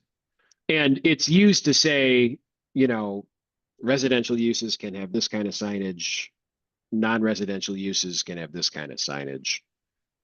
If we want to continue having that, this or that distinction, how does a planning commission want to define what a residential use is? And the alternative to residential use is, Craig, what was the other phrase? Residential? Zoning district. Okay, so isn't an easy answer just to say, just use residential zoning district? No? Well, So, have residents and residential dwellings and commercial districts as well. Oh, that's true. And we have Okay. commercial in the residential districts. All right, I see. Again, Okay. like all along Lake Street is technically a residential district. But look at how many commercial businesses operate there. Oh. And they would have different signage rules than if you were talking about Peninsula West. And I think, in my opinion, they should have different signage rules. Right. So, and we can break this up by individual zoning district. We can break this up by use. We can get as insular as you want to. I think the initial thinking in using these broad distinctions is to have a scheme that's simpler and easier to understand and more generalized. But if we are going to go with that, we have to decide what's a residential use and what's not. I think we're okay in also dividing this under use and district, which sounds kind of complicated, but me and Dave and Trent did have a discussion about having essentially a sort of commercial uses in residential district. You'd have residential districts and then the commercial uses and residential uses in those districts, and then commercial districts and residential uses and commercial uses in those districts. So we could break it up by both as well, which does sound complicated, but I think that could potentially be a way to I'm just make that. wondering what that buys us, right? Yeah, I mean, I think for the, you're going to have, doing it by district, you're going to have, there's plenty of B&Bs in our residential districts, or there's at least a few who. I was more migrating towards use. Oh, I'm just thinking, why couldn't you just identify what's a commercial use and what's a residential use? And that applies to all districts. We don't have to break it down to, this is allowed in commercial, this is allowed in residential. It's, hey, if it's a bed and breakfast, this is it's a commercial establishment, regardless of whether it's in a commercial district or a residential district. If it's a motor court, that's a commercial business, and we could kind of identify what we consider commercial. Well, that's where having strong definitions for what is residential would be important, because I think by the Michigan Building Code, a B&B is a residential establishment. Right. And so defining it by use there would make it kind of tricky for B&Bs. Well, and we could just pick out particular uses that are already defined in the zoning ordinance. I mean, a residential use, single family dwellings, 2-family dwellings. I mean, what else needs to be in your estimation included as a residential use? And then everything else would be considered commercial. Non-residential is probably the way I'd do it. Because there's maybe some of those uses that aren't necessarily commercial, but they're also not residential. I think I had a discussion with Mark earlier, and his point was that, are we doing just what we need to address the concerns around regulating content? And I think that, as long as we're addressing the issues, that's the main point. I don't think we need to completely rebuild everything, but when we're trying to merge the temporary sign regulations into our sign regulations as well, it is going to get a little bit into the weeds. I don't think there's any easy way to address what needs to be addressed and merge the two. So that's why, obviously there's a lot of red here. There's a lot to discuss, but yeah, that's why it's in front of you, like this. And if we did define residential use and non-residential use, would that be under the definition section, the general definition section of the zoning ordinance, or would it be under the definitions in the sign ordinance? I'd put that in the sign section Okay, because that might have other unintended consequences if it applies to everything in the zoning ordinance. just wondered, got it. So Jacob, like you were saying, if we said that residential use for the sign ordinance is single-family homes or multifamily, period, and then everything else is would be considered non-residential, then wouldn't everything else still apply the way as this is drafted? If that question Again, is for me, directed- I'm sorry. You were talking about needing, still having it by zones. And Right. I'm just saying, if you actually identified what is considered residential, and then everything else is considered non-residential, the way this is drafted, all the regulations regarding banners and that where it says residential and non-residential would apply. We wouldn't have to worry about what zones. Because right now we're referring to it by zones. Yes, I think that makes sense. I think to try to do both is confusing, to just say by use. Right. It would be clean.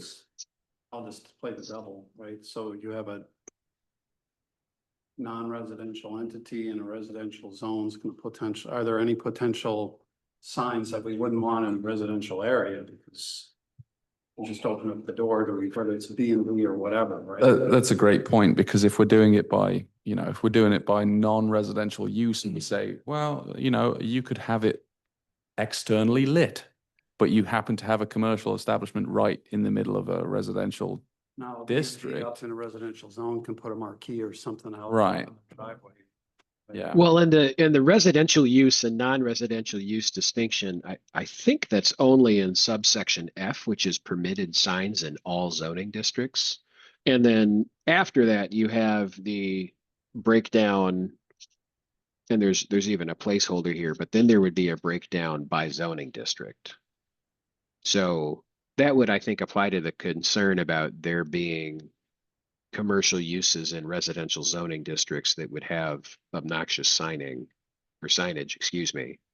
So the distinction is just basically for these limited, I think there's, 5 categories of signs, Yeah. 6 that are allowed in all zoning districts. And I think there is, it encompasses temporary signs, and I think there may be some concerns about the extent of temporary signage that, like, for instance, businesses are allowed versus something like a single family dwelling.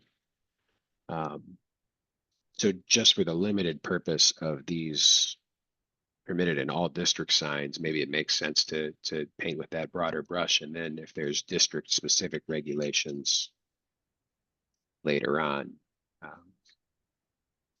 I think that recognizes that non-residential districts are going to be more commercial in nature and subject to the signs that are only permitted in some places, like freestanding signs, larger attached signs, banners, sandwich boards, so on and so forth. Well, I guess to that point, even like to Luke's point earlier, like if we go right to section F underneath 1 flags. 1A, it says for residential uses, and then 1B is for non-residential uses. I still think we have to kind of define what that is, because like Luke just said, a bed and breakfast could be considered a residence. But it's actually, in my opinion, not residential, because it's a business. Yeah. But So it's considered a residential structure by Michigan Building Code. But yeah, exactly. The distinction is important, for sure. Right, so in those sections, yes, we're saying residential use, non-residential use, but we still need to define what residential use is for this section of Yeah, I agree with that. Defined term. defined term, yes. Okay. Are we moving on? Other comments? I don't know. I mean, there was I think a good. pregnant pause there.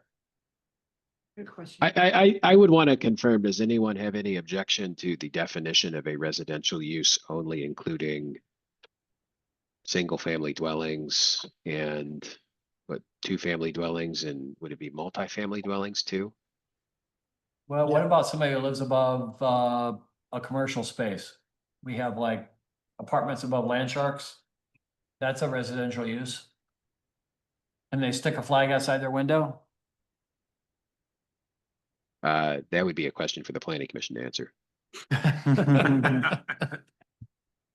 Well, I am just throwing, there are residences part and parcel of some of our commercial properties. That's a great question.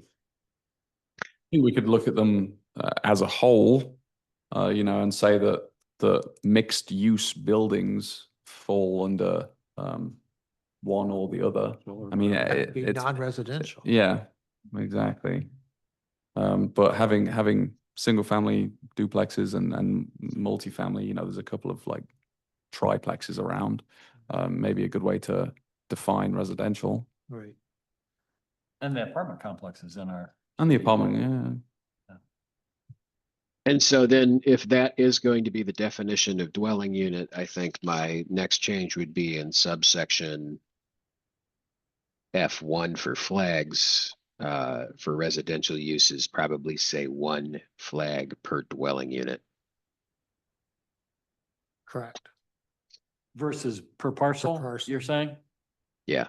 Dwelling unit for parcel? You get to a condo or something and Yeah. Yeah. Okay. I had, if I may, I had a couple comments. Jake, did Luke forward my email from this morning to you by any chance? He did. Did not? I'm sorry, or did? He did. He did, yes. Okay, great. So for the assemblage, if you look under definitions of off-premise sign, I was wondering whether a sign which directs attention to it should include the word person, and I'm thinking about political candidate. A sign directs attention to an entity, business, property, or service. Add the word person. What do you think about that, Jake? So, as I talked about with Craig earlier, my preference would actually be to omit the definition of on premises sign and then make it clear that a off premises sign is advertising or commercial in nature. Because I think the problem you run into when you start asking the question of, you know, whether these non-commercial like expressive signs are on premises or off premises. I mean, if someone has a sign that says Jesus is Lord, is that on premises or off premises? Okay. So But if we're gonna define off-premise, yeah, as an entity, business, property, or service, don't you have to necessarily include a person? Whether it be Jesus Christ or whether it be Gretchen Whitmer? I mean, don't you have to? well, so allow if somebody to- the change is reflected to say that it's advertising and it's commercial in nature, then I don't really think it would be, you'd need to include referencing a person, because I don't know how you advertise a person. If it's, you know, Gretchen Whitmer is throwing a concert, then that would be, you know, maybe a service or an event. Well, but if somebody's running for office, you're supporting, you're stating your support for, all right, okay. So my thinking would be to, because we have the requirement that it has to be advertising and commercial speech, and I'll add to this, like there are different constitutional standards for regulations on commercial speech than there are for expressive speech. Oh, okay. So that would be my preference, is to just do away with the definition of on-premises sign and say off-premises signs are, you know, advertising. Okay. So it'd be a sign which advertises to an entity business, is that what you're saying? Yeah. And it seemed that indicating 3 different times that we prohibit signs that flash or move seemed twice too many. Yeah, I think that's the product of combining 2 different sets of regulations. And so that'll be an easy fix. Yeah, that I'm sure it is.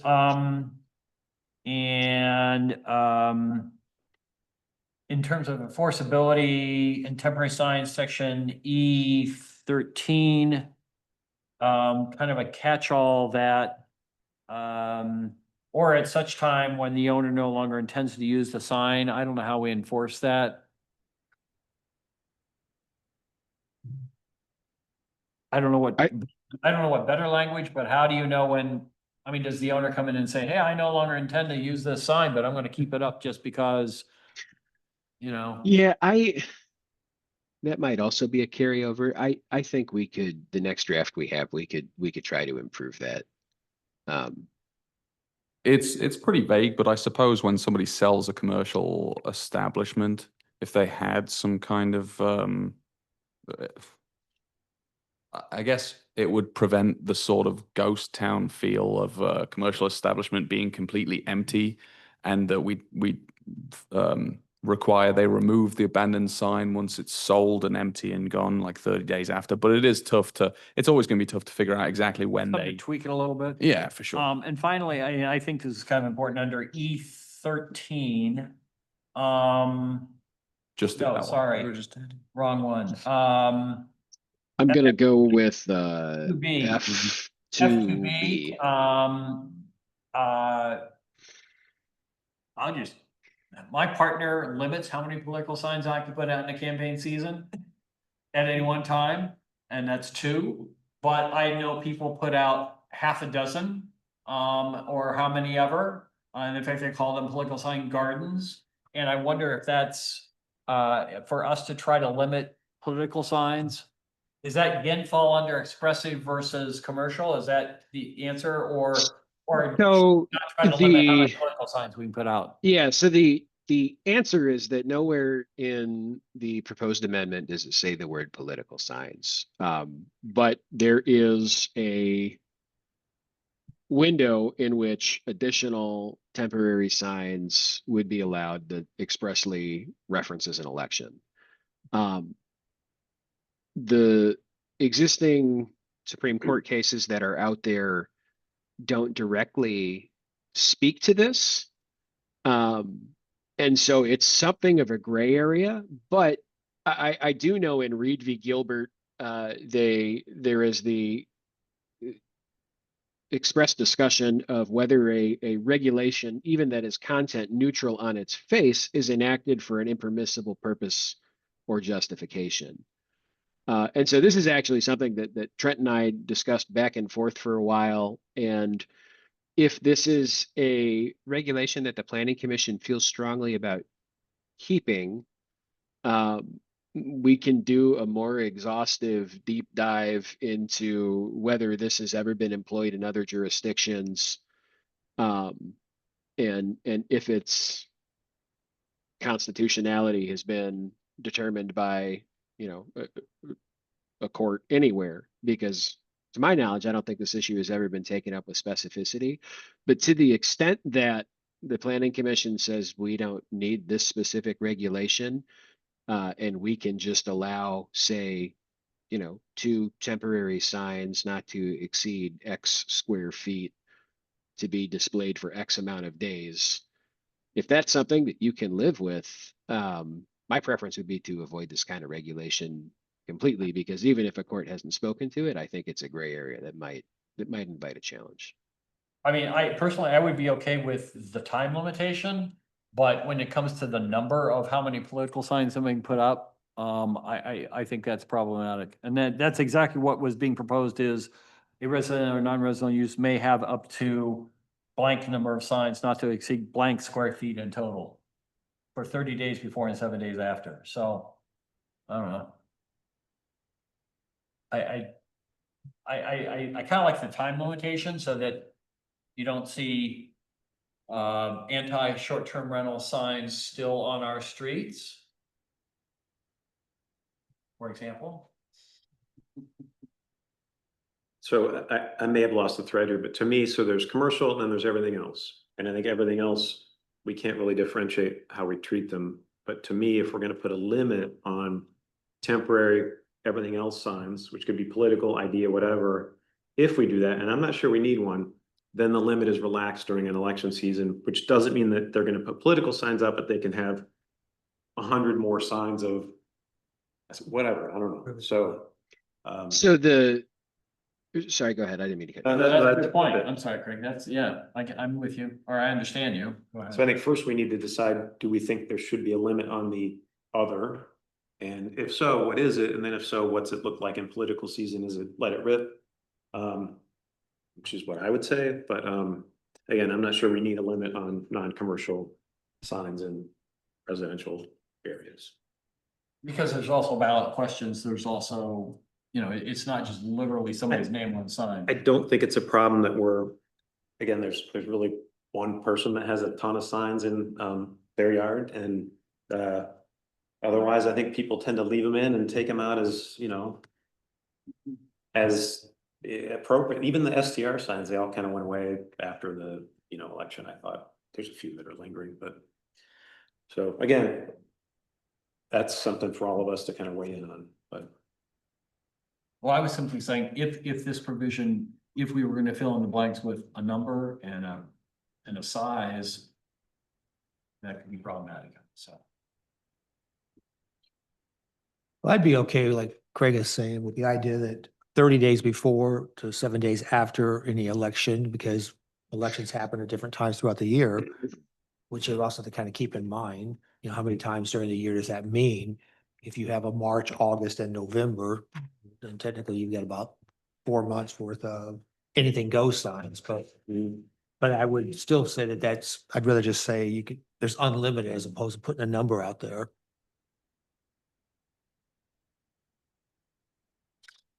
Okay.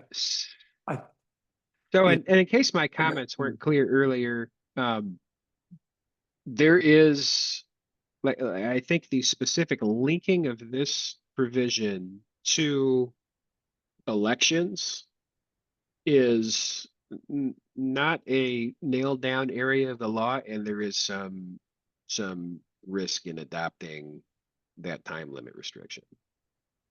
Oh, so even the time limit, you would suggest, you would suggest striking that entire provision? Well, I think it's up to the planning commission. I don't have like a case that says if you have a regulation on signs that is content neutral on its face, but references a political event, that it is impermissibly content based. But courts do look at the purpose or justification of regulations. And this one on its face references an election. So even though you can have whatever kind of signs you want out during an election, there is going to be, I think, some degree of risk from a constitutional standpoint. Okay, I got it. That you're favoring political speech over other types of non-commercial speech. I get it. Right. So if we were to say that for residential use, you can have like 2 signs, then even during a political season, you'd be limited to the 2 signs. Which will be a lot of enforcement for me, assumably. Well, you could say 4 signs or 6 signs. I know we can say Whatever you more think, signs, but then yeah. that means that you could have more signs throughout the Yeah, year round. too. I think there's more signs in people's yards than we think, especially freestanding signs like no parking. I'd consider that a freestanding permanent sign because you've nailed in a wood, or not wood, a metal bracket, like a stop sign bracket, and hang a sign there. Or no trespassing, or no solicitation, or there's a My lot. dog bites. So I Or the like dog peeing ones that are everywhere. Don't Oh, dog pee in so- my yard. Down your. it, one way to deal with that, and that's freestanding signs, which is a later section, but and then some people have a sign that just says, this is the Baldwin Manor established 2020, and those are part of the character here. So you know, I know this is getting in the weeds, but to me, like, at least one big freestanding sign, and then probably a lot of the smaller ones that we all tend to have that we forget about. And then the temporary, I don't know, I don't think just having, again, of the non-commercial ones, I'm not that worried about a strict limit, so. But we could have one, that's not a problem. I think I'm as concerned about solving as maybe others. I think enforcement's gonna be a real challenge too. Yeah, when you start putting numbers on it. Yeah, I think having a section, obviously, right now we have an exempt signs section, which covers a lot of exactly what you were talking about. But there's plenty of signs that we all have. There's signs that identify, you know, the number for the house we live in, and there's, you know, just little tiny signs here and there that are exempt from regulation. I think it's important to have that. I don't know. Obviously, we do have that now, but I don't know if that was brought over into the proposal. So that's one thing we will need to address. Yeah, like exempt signs, you mean like an address sign? Address sign, There's a yeah, section in there. I no think, parking. that says signs provided by a government, well, so I have an address Yeah. sign from the fire department that says my address in a green sign, so. But I think you covered that as a exempted one. Right. Okay. Yeah, I can make sure all of those get included in sub F. Jake, in the section F, when you get into numbers 2 and 3, like currently we're saying off-premise temporary signs, on-premise temporary signs, but if you struck the definition of on-premise, how does that affect? Two and three? So there would be a general prohibition on temporary off-premises signs with specific exceptions. And then everything else would be just temporary signs, pretty much the same as it's regulated now. So that's just to stop any confusion that you could have an off-premises temporary sign that is, again, advertising something that's not on that property as a temporary sign.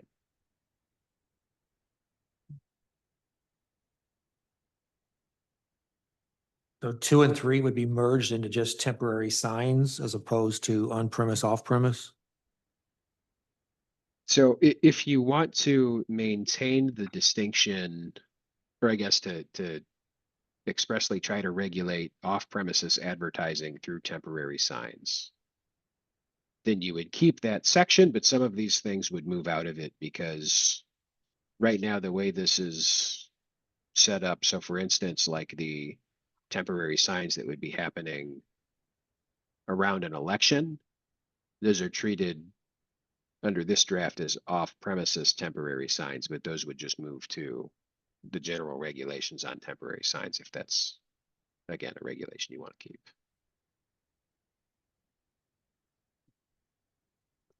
So I think a better way to look at it would be if we're okay with singling out off-premises temporary signs,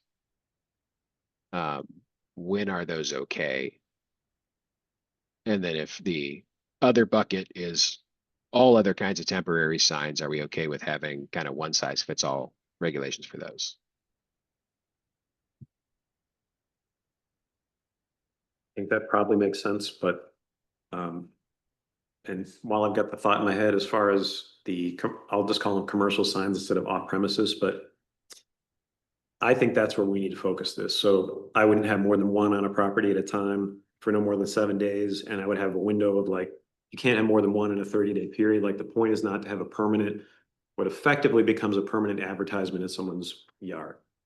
So those are just a couple numbers I made up, but, and I think, and that's just for residential, but commercial, I think you'd have, maybe it's even tighter. I don't know, because they've got their issues with their permanent signs and their freestanding signs, and but they also get the grass cut, and they might have a guy that wants to put a sign in the yard for 7 days or whatever, or they have a fence put up, or landscape company, whatever. So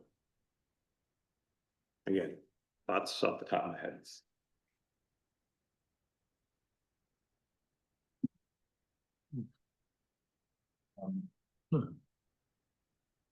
Okay, so, somebody cuts your grass and they put the sign in and they go, well, we had our house painted last summer and it took basically the entire summer, and their yard, and I was happy they had their advertising sign for the entire time they were there. That was more than X number of days. It depended how long the project was. If there would be a way to make it okay to tie it to a time of service, I'd be okay with that. Yeah, I'm just tweaking, if I understood what you said, tweaking it to, and if there's somebody renovating a house, I mean, Pat Murphy's signs are up for months and months, and I think that's fine because that's how long it takes to renovate a house.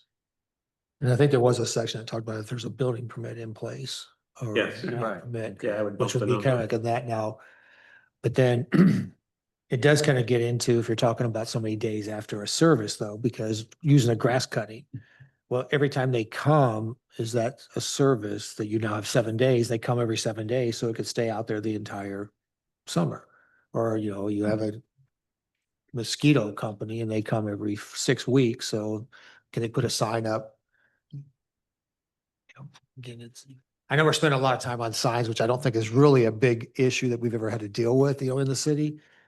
So it's challenging, but at the same time. Well, either we do it or we don't. Exactly. It's like I said, I spoke to him about either. But if we're going to do it, let's try to get it correct. Yes. Yeah, I think it's probably going to be on our old business for a while, to be honest. Signs, it'll probably be a sort of ongoing discussion, the same way the master plan is. And maybe we just refine it slowly as we go and keep bringing back ideas and keep talking about it as we're doing now.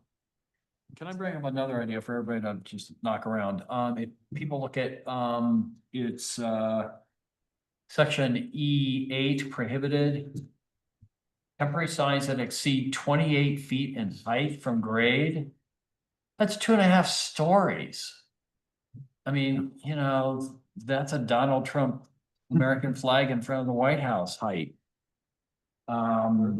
So don't we want to do less? I mean, I don't want my neighbor to have a 28-foot high sign next to me. I think we're comfortable with removing that, but me and Jake had that conversation earlier and we think that's a Move it or carryover. knock it down. Do we need to have it like 10, 14, 6, or just remove it altogether? Well, if we're regulating temporary signs based on dimension as well anyway, I don't think we need to have this under prohibited, you know. Okay. And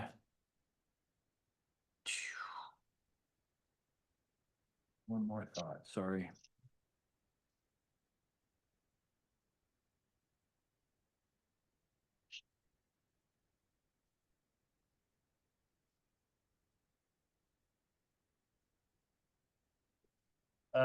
Just a thought back to residential use versus commercial. So we're going to instead define residential use as single family dwelling, duplex, right? Yeah. That thing. Where I'm going with that is, for example, if somebody had a commercial use in a residential district and they wanted to put a sandwich board out because that's allowed in commercial uses, they can't because it's a single family duplex or a multifamily dwelling, right? It's based on use, not on. So we've But got, if we're defining use as a single family dwelling, a multifamily dwelling, or Sandwich boards are regulated under sub H, and that's where it says signs in all non-residential zoning districts. okay, so that's a zoning district, not a residential use. Okay, I may have missed that, but okay. All right, Just, if you're finished, so I am, sorry, thank you. You're welcome. So I have lost this train of thought somewhere along the way. Other than just updating them, is there any particular problem that we're trying to solve for? we have to, we can't regulate based on content. And most of our, well, all of our temporary sign regulations have the different dimensional standards for different types of sign. Basically, you can't look at a sign and then from the content on it, establish dimensional requirements for it. So right now we have things like garage sale sign can be 3 square feet, or real estate sign can be 5 square feet. And realistically, what we need to do is say temporary signs can be this square footage. Other than that, I mean, other than that, is there? And also that we have our sign regulations in 2 different areas, and the aim was to bring them into one. And that may be, doing those both at the same time may have complicated things slightly. A little. I was just, I mean. No, I had that same question for Luke earlier this week, so. Yeah. Is there it's a- an egregious, sort of other than my signs, is there an egregious sort of behavior going on? No, I think that, oh, Besides, I don't know. I don't know why you would ask that, Bobby, but I think in general, we're looking to have the sign regulations continue to function as they do now. But it's in front of you to address, you know, a couple of different things, but I don't think there's anything necessarily going on that we're actively trying to stop, for example. I will say that for my part, I mean, I've had discussions with Luke's predecessor about the city's sign regulations and the fact they're kind of outdated for a number of years. So it's one of those things that there's pretty clear constitutional precedent out there regarding what the city can and cannot regulate. And so it's a good idea to update it. No, I'm not objecting to that. I know that. And that is a responsibility that we all have. But I was just wondering if there was something else going on that was driving this. For for personal example. reasons, you're Yeah, asking. I don't know, I have 12-yard signs or something like that.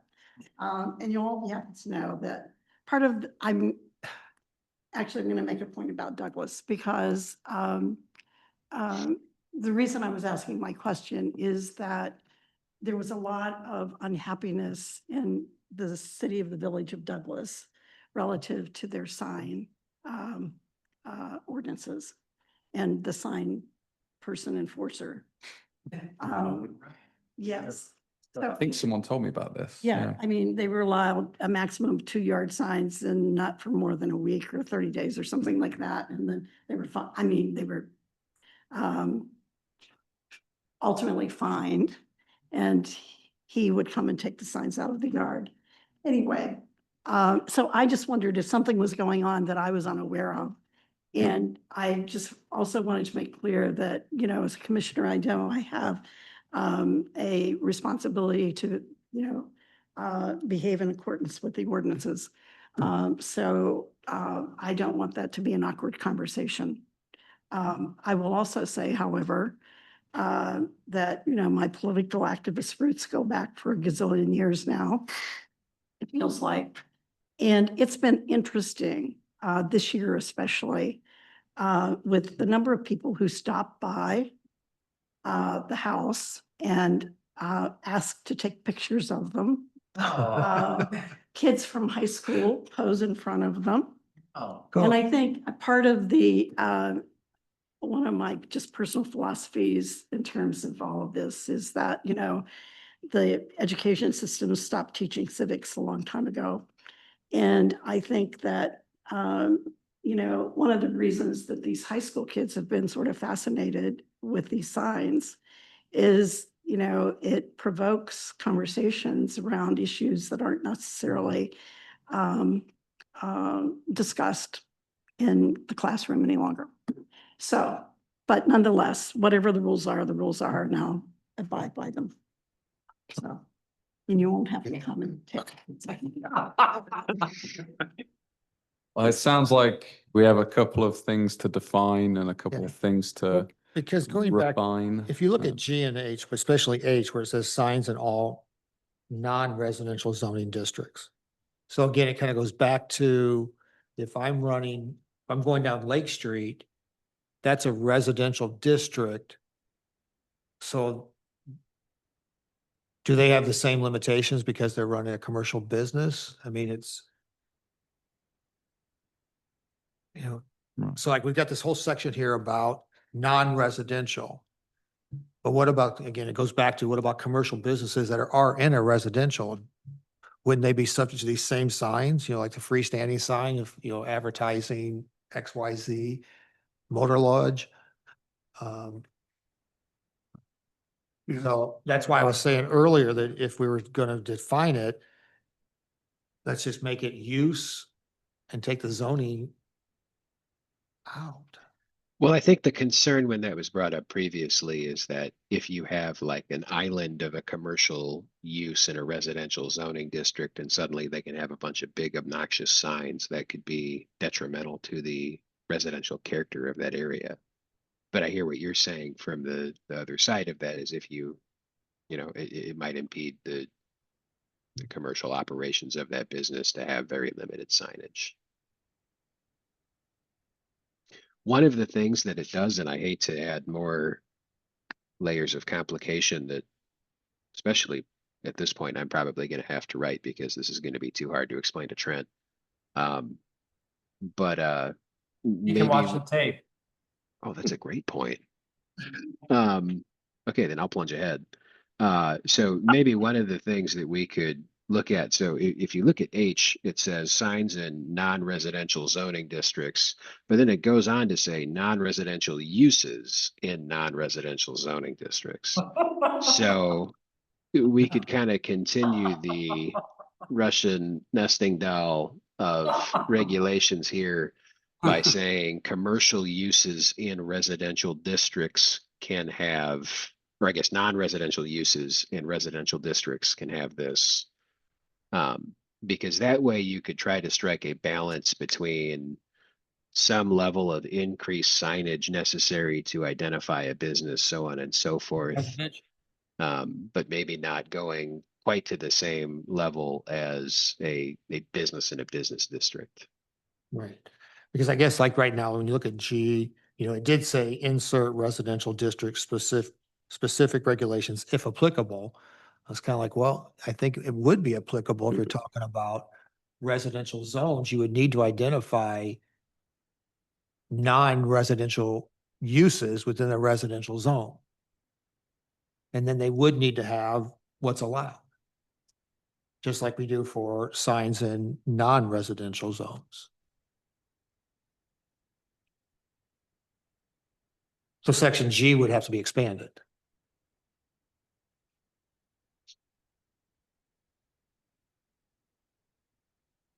And then that is also where you would put, if there are signs that you would want to allow residential uses in residential zones to be able to have, but only upon the issuance of a sign permit rather than under the permitless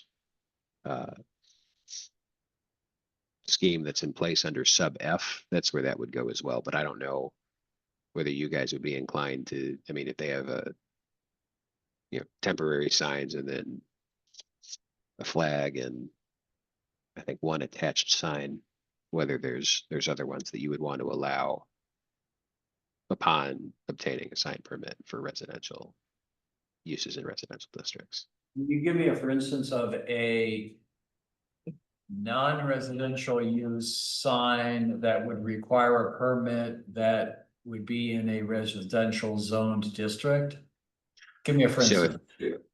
an Airbnb in a residential zone, or excuse me, a bed and breakfast in a residential zone, they want to have like a freestanding sign by the road to identify this as whatever the name of the B&B is. Okay, and that requires a permit. Got it. Yes. Okay, great example. Thank you. Okay. Sufficiently confused? We, it sounds like, So Jake, at our July meeting, we'll just see this whole section rewritten then, right? Yeah, and we'll see, something like that. oh, Jake, or, I think we'll see. There's a good chance you might see me, but we'll see. We'll see what Trent says. Okay. so we'll I keep, feel kind of bad totally blowing up his project and then giving it back to him and making him do a bunch of work. So maybe I'll see you guys again. To use a phrase, the stink is on you. It may be hard to get off. I like regulating signs. This is fun for me. So Next. Fill in all the blanks and then bring it back to us. All right, well, we will continue this as old business in our July meeting. Next, we have the zoning district review. And David has prepared a memo for us to kind of take a look at creating a Water Street commercial district, which would then kind of incorporate Water Street North and Water Street East into it. And then at some point, we'll have a discussion about Water Street South, but it's not in the current memo. David, I'm going to turn over to you. I know it's written in here. Do you just want to kind of walk us through some of your thoughts with what you were putting together? Sure, yes. So this is a follow-up to our previous conversation about our downtown commercial zoning districts. And as you had just mentioned, we're also going to be looking at that Water Street South area and whether or not that's appropriate to rezone to a C1 city center. And also in general, there would maybe an opportunity to clean up all of the land use terms and definitions for all of our commercial districts. Because as you notice in this draft, we're using a different set of terms and we've freshened up some of the definitions as well. So we could also do that for the other districts as well and really keep the same intent of the land use regulation for city center and downtown waterfront preservation, but that can be a secondary conversation. The intent of this exercise was to, as mentioned, to consider the appropriateness of combining Water Street North and Water Street East. On the second page of the memo, you can see the map that highlights those two areas. And then to bounce back to the first page, then I had put together kind of general intent statement to what I think the purpose of this new combined district is. So I gave it an initial name of C3 Water Street Commercial. And with that, I kind of thought we could relook at the numbering system as well, as in we have like a specific C1, C2, C3, C4, rather than having, multiple C1s and multiple C2s. I think that confuses things. I wonder if the original intent was maybe based on the intensity of the use. So all C1s are a certain intensity versus C2s, but I think it confuses things in my opinion. And with the amount of districts that we have and the names and the abbreviations, every time I look at the map, I have to take a step back and try to reorient myself. But for this one, I just called it the C3 Water Street Commercial. We could also call it the C3 Water Street Commercial Transitional District. But I do address in this general intent statement that it is a kind of a diverse mix of commercial, mixed use, and residential along the east side of Water Street. I mentioned that's a transitional zone between C1 and C2, downtown waterfront preservation, accommodates a flexible range of building types and uses, and really kind of expands upon the general intent of the district. So again, that's kind of just in my mind, a general overview and intent of the combined nature of these two districts. And again, we can that may continue to evolve as we work through this process. And then moving along then, after the map in the packet, we have the dimensional requirements table. So as you remember, we went through the complicated series of tables last month showing all of the commercial districts. And so this one narrows it down to existing C1 Water Street North and existing C2 Water Street East. So the first 5 columns in that table include, as you remember from last time, we have 3 different variations in Water Street North. So we have note 1, 2, 3. They each relate to different land uses. In C2 Water Street East, we have note 4 and 5. So we have a similar concept to where we're applying different setbacks or different lot size based on land use itself. And then when we go into proposed C3 Water Street Commercial, I wanted to eliminate that complexity and that complication by all the different various land uses and just go by non-residential and residential, which it's funny how we just had that conversation for signs. So yes, we will need to define that for the purposes of this and make sure that that is very clear. But the idea here would be residential would be single family, 2 family, and attached single family. And then I think non-residential would be all of our commercial, business, office, as well as you had mentioned before, where does mixed use stand when we have commercial on the bottom and apartments on top? I would probably group mixed use residential commercial together in that non-residential category for the purposes of this regulation. So I think it was appropriate you had the conversation on signs, and if we're going to make that distinction here in C3, we have to make sure that we're defining those as well. So as you see here, the setbacks are kind of a combination of the two. I think for residential, we should have a reasonable front setback.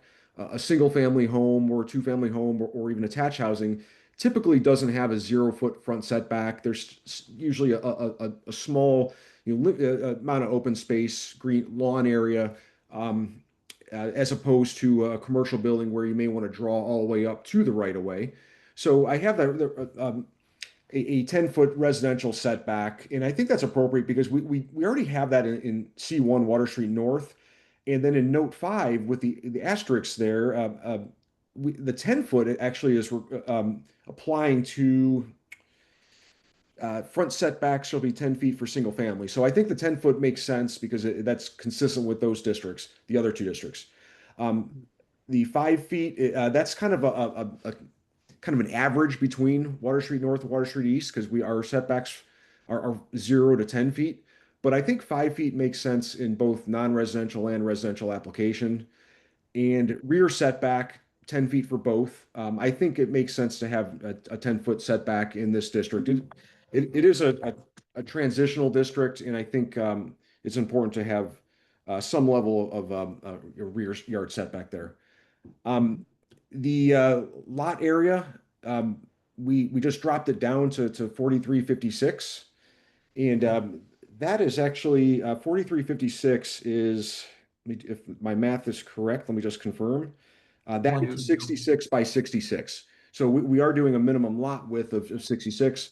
So that would essentially be a square lot would be 4356. And a lot of the lots in Water Street North and Water Street East are about that size or larger in some cases. And then we get into the lot coverage then. I think the 100%, which is only applicable to restaurants and recreational transportation facilities for lot coverage, we're not going to really have recreational transportation facilities in this new combined area. And restaurants, I don't really see the need to allow for 100% lot coverage for that particular land use. So when we have existing lot coverage ranging from 50 to 65 to 100% in the two districts, I really see no issue with 65%. I think that's a good calibration for the size we have here. Maybe it could be a little bit greater, but I think that's a good starting point for a combined district. So with that, I think this is a decent starting point for the proposed district dimensional requirements. I think for the next meeting, I would suggest that we do a little bit of ground truthing just to make sure we aren't creating too many nonconformities or unanticipated scenarios. But I'd like to just take a little bit more of a lot by lot look just to see if this makes sense. And then lastly, we get into the land use regulation. And so as we discussed last time, we have a lot of antiquated land use terms. And some of those terms are not even defined. So I went through an exercise of putting together a table, which obviously this is not how it will look in each land use, each district. It will just have the names and whether they're permitted or special. But this table starts out with a type, and the type is really just for planning purposes. It just kind of, so accessory, I just say accessory, and then we have 4 different types of accessory. Accommodations, we have a handful of accommodations, and that's just for kind of just to wrap our heads around these various uses for planning purposes. But the type is not necessary to list in the ordinance, mainly just the name, which is listed in the second column. Then we go to permitted, special, or not permitted, and then the definition. So if you had a chance to look through the definitions for these uses, obviously these are existing, some of them are new. And that's because some of the definitions right now are not in good shape or not existing at all. So we need a good, clear set of definitions for all these. So with this, I think our next exercise, which I would, talking to Luke ahead of the meeting, I think we could maybe challenge everyone to take a shot at this, or we could do it and just try to mimic the intent of the existing districts to the maximum extent that we can.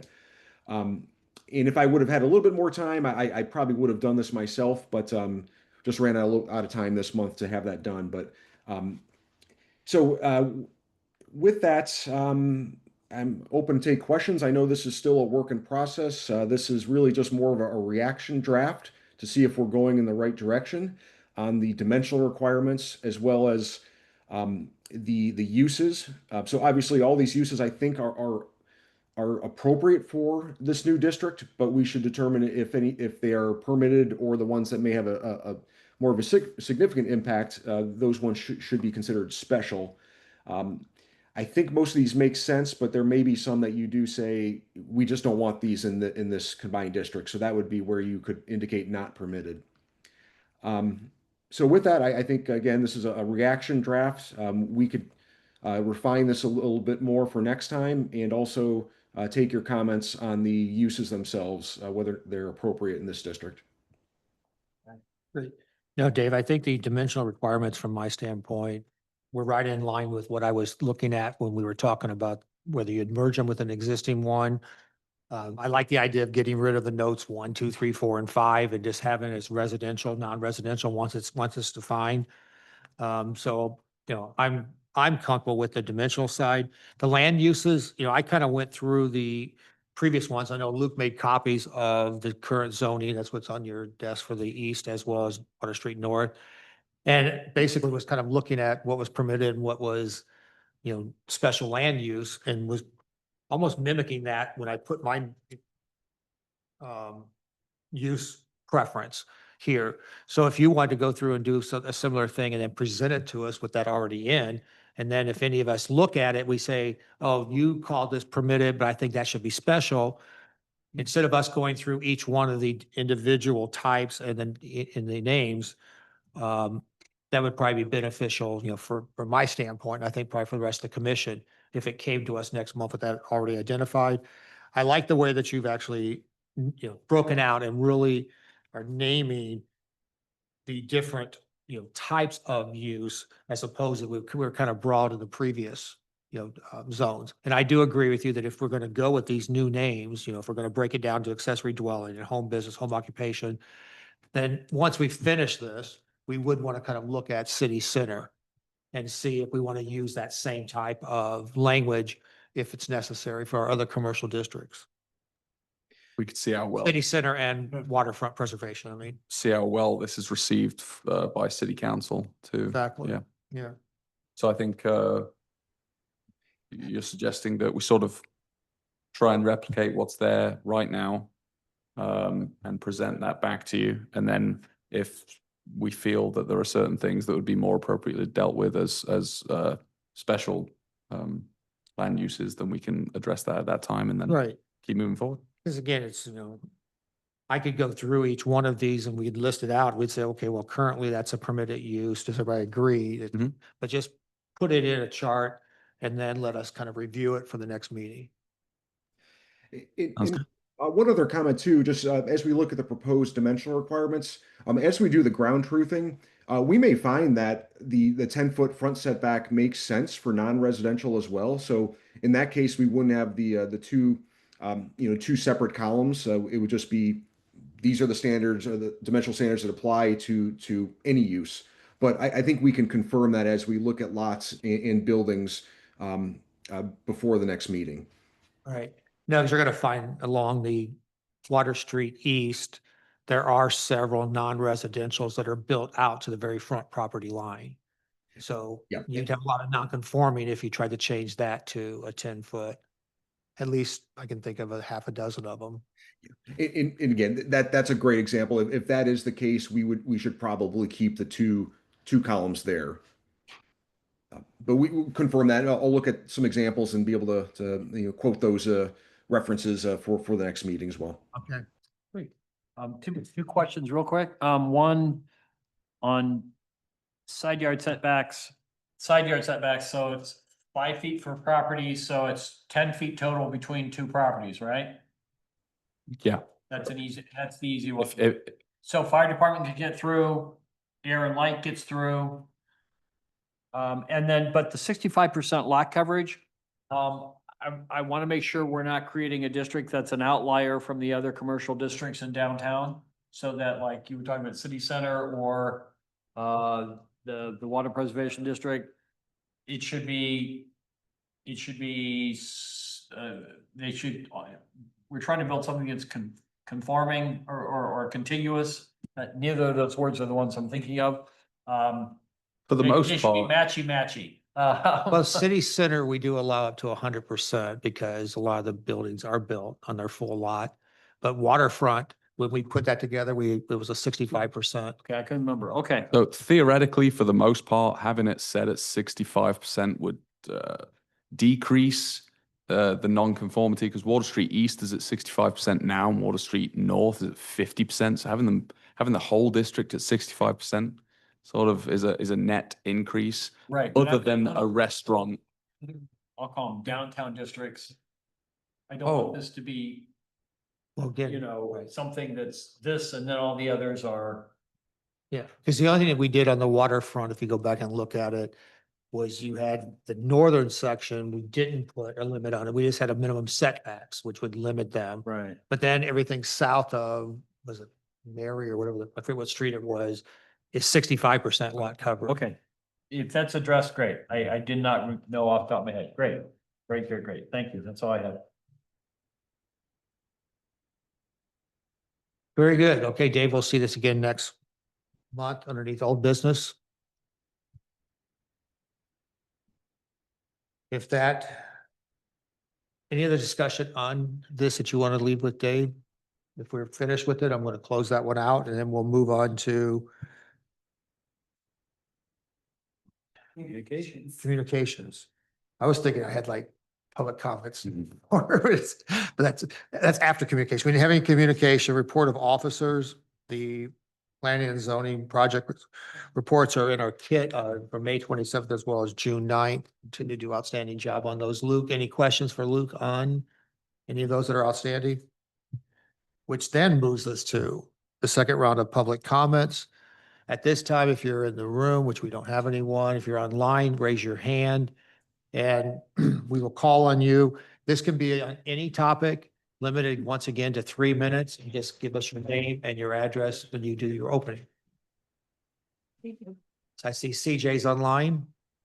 Yeah, so CJ Badger, 610 Lake Planning Commissioner. This is harder than I thought because I wanted to interject and be a part of the conversation more than I thought. So oh, where are my notes? I'm good with the workshops plan.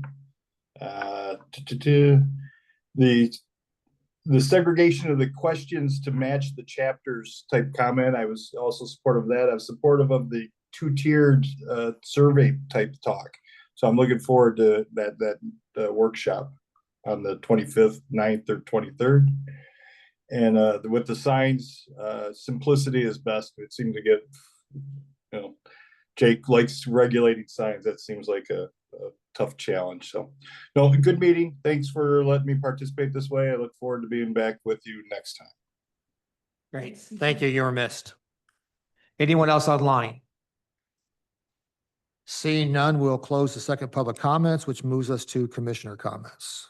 We'll start with Craig this time. I have spoken enough for tonight, so I have none. Thank you. Absolutely. AJ? No comments. Looking forward to the workshop. No comment? Spoke my piece. Bobby? Likewise, except I have a question for Luke and I Absolutely. might have asked it Sure. earlier. Yeah. I'm just curious in going through planning all of your reports, Mhm. relative to short-term rentals. Mhm. Is there a way, that we can see, unless I just missed it, I know there's the address there, but I was wondering what zoning district they're in?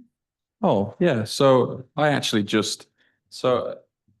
we have a policy to update we put a short-term rental report online that's available to view, and I'll send you the link for that. And actually, I just updated it like the 17th. I just go on the website. Yeah, it's under about and then short-term rentals, and then it has every single address for every single short-term rental, who the local agent is and the zoning district they're in.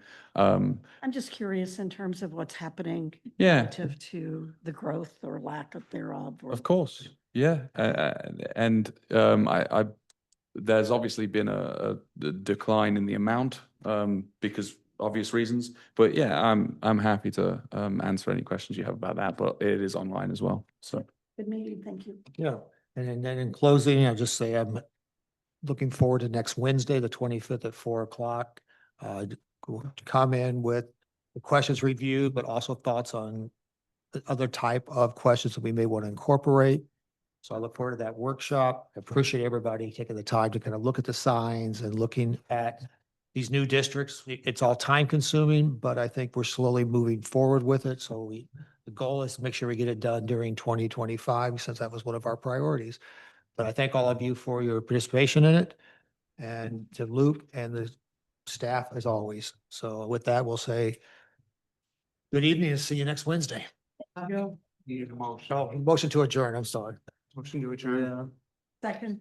All those in favor? Aye. Aye. Now we'll see you next. Hey, Craig. Yeah. Craig.